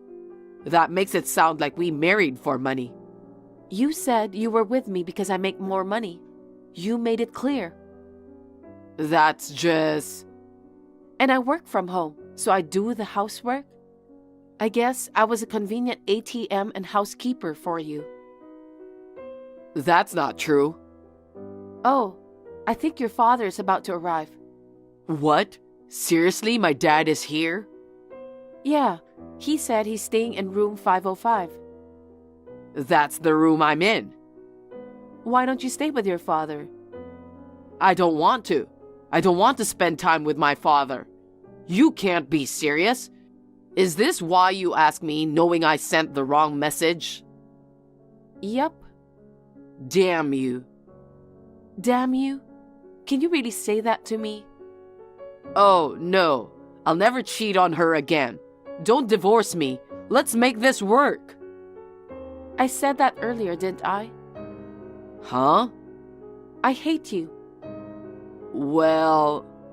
My lawyer will be there later. Oh no, you're kidding. I'm going to charge you a huge fee. You'll have to go through my lawyer from now on. I can't pay alimony.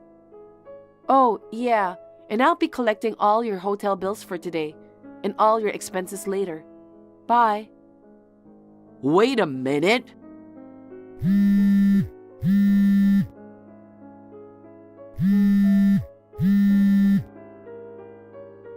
Is this even possible?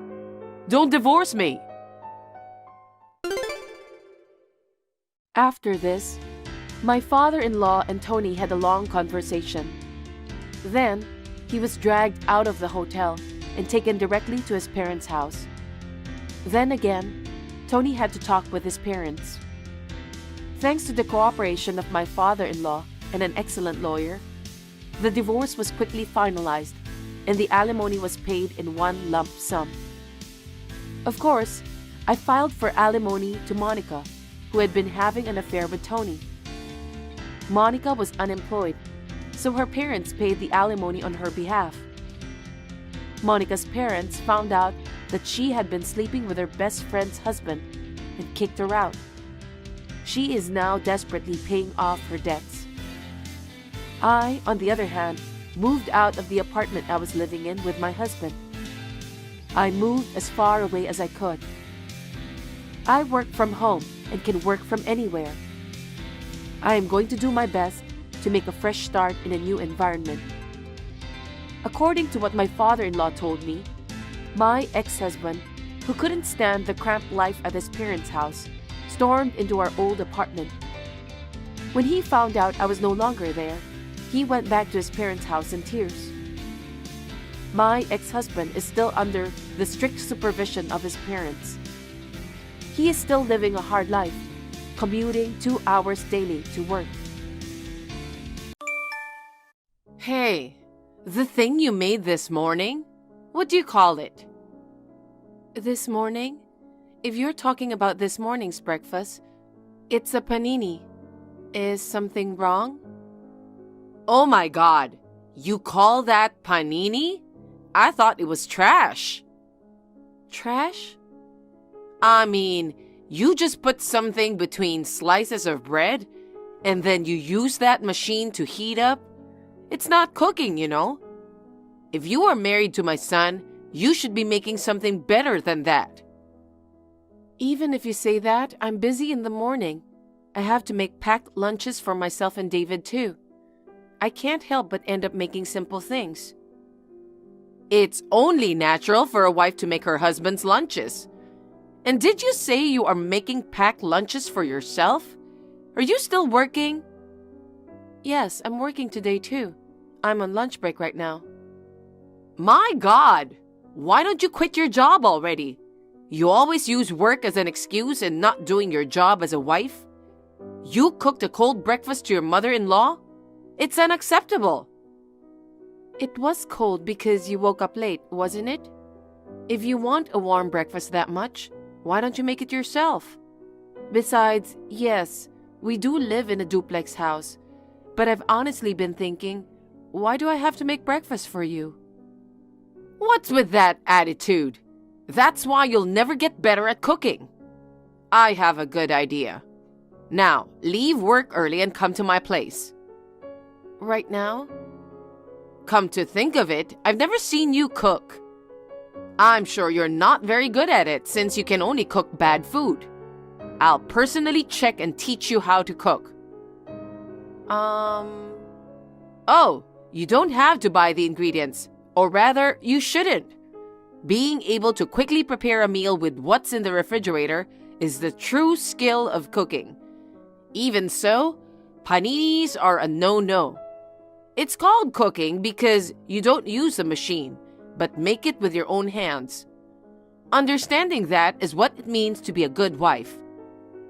I'm sorry, I have to attend a meeting soon. What? A meeting? Yes, as an executive at an office, I have to attend this important meeting. What? You're a woman and you hold a position? What do you mean? If I am a woman, I can't hold a position? Whatever. So this is why you're bad at cooking, huh? What? This is what happens when you work too much and don't take care of your house. If you want to work like a man, you shouldn't have gotten married. Oh my. Why did David marry a woman like you? Now hurry up and finish work and come to my place. I can't do that. I have to go now, if you'll excuse me. Hey, Bianca. Hey, David. I got a message from your mother earlier. It seems like she didn't like the panini I made for breakfast. She messaged me too. Actually, she sent me a bunch of messages like, Bianca doesn't listen to me. Bianca is not doing good as your wife. Poor me, having to eat her bad cooking. Convince her to quit her job as soon as possible. I'm really sorry about my mother. I see. Hey, I want you to be honest with me. Is my cooking really that bad? What? Well, I'm not a professional chef or anything, so it might not be to everyone's taste. I'm busy in the mornings, so I can't deny that I cut corners when I cook breakfast. But I don't think it's that bad. I think your cooking is delicious. I really think you cook the tastiest food in the world, honey. I can't wait to finish my job and come home to your cooking. I'm glad you think that way. I'm making fried chicken for dinner tonight. Eat as much as you want when you come home. Yay, fried chicken. I feel like I can work super hard when I hear that. That's good. I'm relieved that you don't think I'm a bad cook. Your cooking has never been bad before. Why did my mom suddenly start saying that? Remember that I made Thanksgiving dishes this year? After that, she suddenly started pointing out my cooking skills. Come to think of it, that was the first time my mom ate your cooking. Did it not suit her taste? There's no way that's the reason. I don't understand why she'd criticize your cooking. I'm sorry about my mom. Don't worry about her. Just ignore what she says. Okay. But if she keeps bothering you, let me know. Okay, I will. Thank you, honey.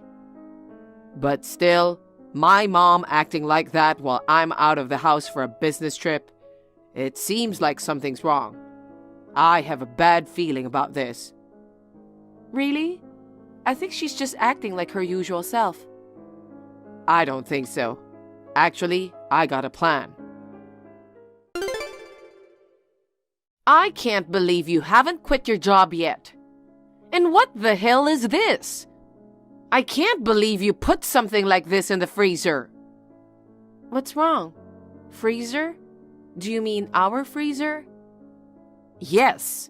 I thought I'd use the opportunity while David's away to help you hone your cooking skills.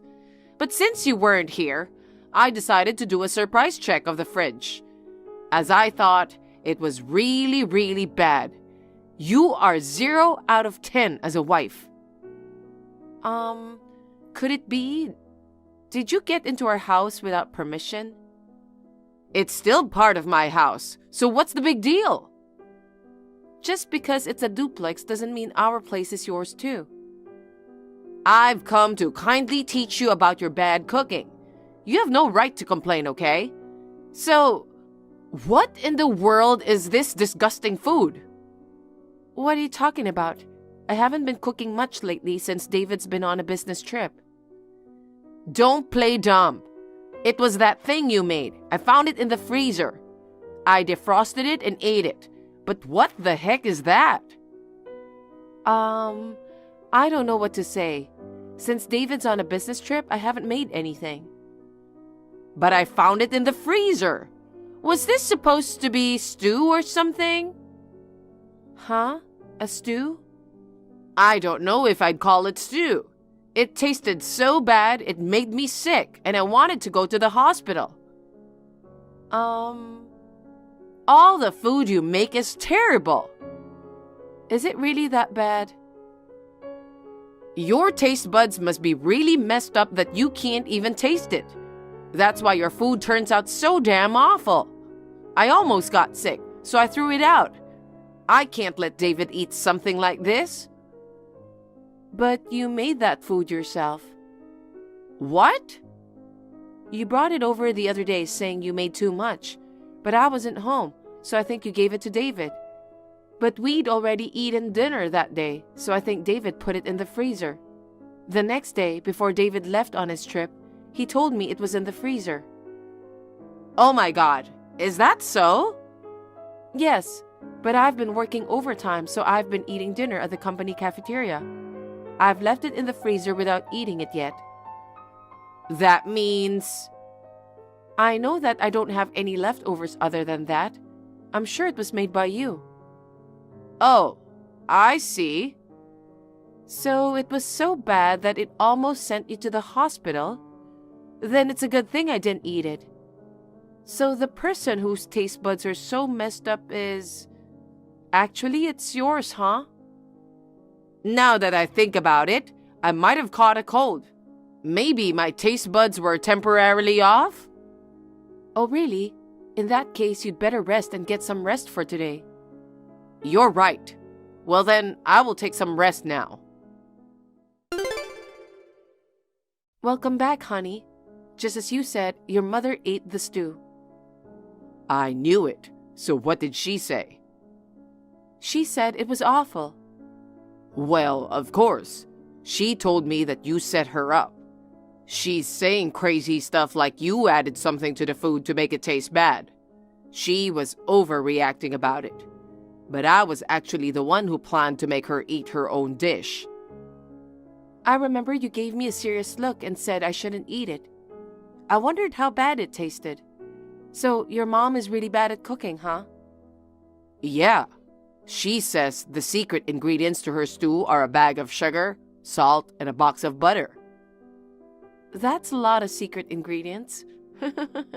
It's not just bad, it's on a different level.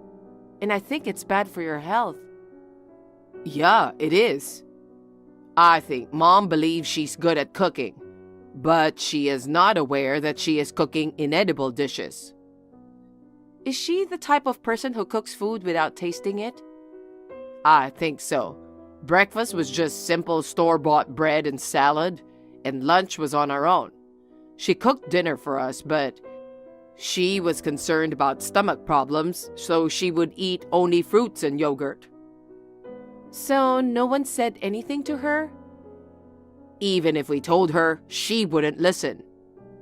Oh, I see. I can imagine that. Right? That's the whole reason my dad and mom got divorced. But my mom still doesn't get it. I see. Thankfully, my sister started cooking until she left home after marriage. And I moved out of the house after graduating high school.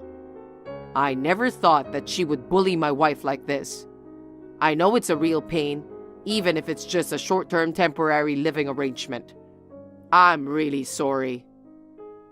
I felt a little relieved when I saw her criticizing her own stew. I think it's a big step for her to realize her lack of cooking skill. But, you know? Yeah, I guess we can't take this anymore. Hey, Rose. When I came home from work, the house was ransacked, and everything in the fridge is missing. You did it, didn't you? Yes, I've moved all of your groceries to my fridge. Your clothes and stuff have been moved to my place too. Why would you do that? Starting today, you'll be living in my place. What?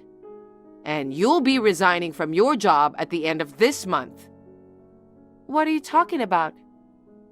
Because of your despicable actions, I've lost my patience. You not only bully me, your mother-in-law, but you neglect your cooking and bully your husband. You neglect your family by making excuses for your work. Your rotten mindset needs to be fixed. What are you talking about? Did I do something to you?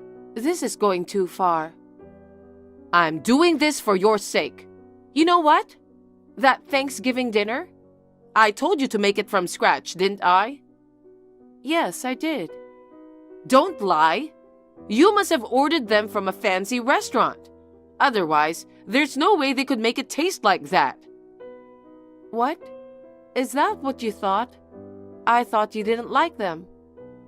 Of course it suits my taste if it's made by a chef. In fact, it suited my taste so well, I knew you didn't make it. I'm mad that you're trying to hide your lack of cooking skills. You are also trampling on my kindness to do something about it. You even messed up the stew I made by adding something to it. And then, you act as if what I made was bad. Having such a disgraceful daughter-in-law is truly embarrassing. I actually want you to get divorced, but I'll give you a chance first. Now hurry and come to my place. I see. I'm going to discipline you from today. I don't want to. You don't have the right to refuse me. I'm sorry for being a bad cook. That's it. I will never cook again. How about you cook yourself starting today? What? I'm not coming back home today. David, you're coming back from your business trip tonight, right? Sorry, but I can't make dinner. I'm on my way from home to the hotel. I'll be staying at a hotel tonight. What happened? I just arrived at the station. Your mother took everything out of our fridge and put it in her house. She took all my personal items, clothes, and such too. The house was a mess when I got home earlier. Why did that happen? It's a long story, so I'll send you a screenshot. Read everything and you will understand why I ended up staying in a hotel. Okay, I will check it. Mother, Bianca told me what happened. You came to our house without permission and moved most of the stuff to your place. Bianca also said she's not coming home tonight. That's right. I was going to discipline her to be a perfect wife, but she has no guts. But don't you think it's a good opportunity? What do you mean? You're coming back from your business trip today, right? Starting tonight, I'll cook dinner for you for a while. You haven't eaten my food for a long time. I bet you miss the taste of your mother's cooking, don't you? No way, I don't want that. What? What do you mean by discipline? What's your problem with Bianca's cooking? How dare you? Because, like the Thanksgiving dishes. I'm sure Bianca made all of those from scratch. What? I was there helping her. So, the stew from the other day? Bianca didn't do anything to it. That was the taste of your cooking, Mom. I don't want to remember that taste of your cooking ever again. What? What do you mean? I put it in the freezer as soon as I got it from you. I told Bianca not to touch or eat it. To deliberately make your cooking taste bad to belittle you. Bianca, who works at a food company and is responsible for reducing food waste, would never do such a thing. What? Bianca does that kind of work? What? So that stew was really just what I made? That can't be true. Bianca must have done something. David, you're being fooled by Bianca. There's no way a woman like her could be in charge of a company. Wake up, David. Since she left, why not just get divorced? Let's live together, just you and me. Mom, get out of that house as soon as possible. What? Did you forget that we're only living together for a limited time? What? I thought you were joking about that. What are you talking about? The place where you're staying is meant for Bianca's parents. What? That's the first I've heard of that. They're coming back from overseas next month and moving in there. I'm pretty sure I told you about it. Wait a minute. I won't wait. You have the nerve to bully Bianca when you are living here out of Bianca's kindness? But if I leave here, I won't have a home. You know that I was unfairly forced out of my previous apartment. You were kicked out of your old apartment for cooking stinky food that stunk up the room. What part of that is unfair? Did you forget that you had to pay for the damages? In the first place, Uncle is supposed to offer you a live-in job. What? I thought I turned that down. You're supposed to go there as soon as Bianca's parents come back. Originally, we were going to let you stay with us until next month. And now, it just moved it up a month. No way! I don't want that. I thought this would be my own home. What are you talking about? That house is originally Bianca's family home. Really? That's one of the most important things we discussed when we decided to temporarily live together. Why would you forget all that? Because I thought you were the landlord here. After all, since you are the husband, you are higher in status than Bianca, right? And I, as the mother, would be above the wife. And you know, I thought this house would become mine too. I can't believe how selfish are you. I'm going to stay at a hotel with Bianca tonight. What? Why? Why are you surprised? There's no way I'm going back to the house where you are waiting. Please pack your stuff now. Oh no. I just called Uncle to come and get you. Get your things ready so you can leave that house by the weekend. Wait, David. I'm sorry. Please let me stay here. I don't want a live-in job. Help me. Over the weekend, Rose was picked up by David's uncle, and she was taken to a live-in job. According to what I heard, it was pretty physical work. Rose, who used to laze around, is now forced to work every day. After Rose left, we had to hire a cleaning service for the mess that Rose caused. Of course, all the cost was also billed to Rose. It will be embarrassing to welcome my parents in a messy house, you know?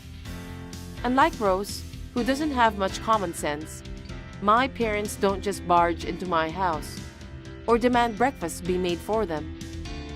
My husband and my parents are getting along well, and we're living happily now.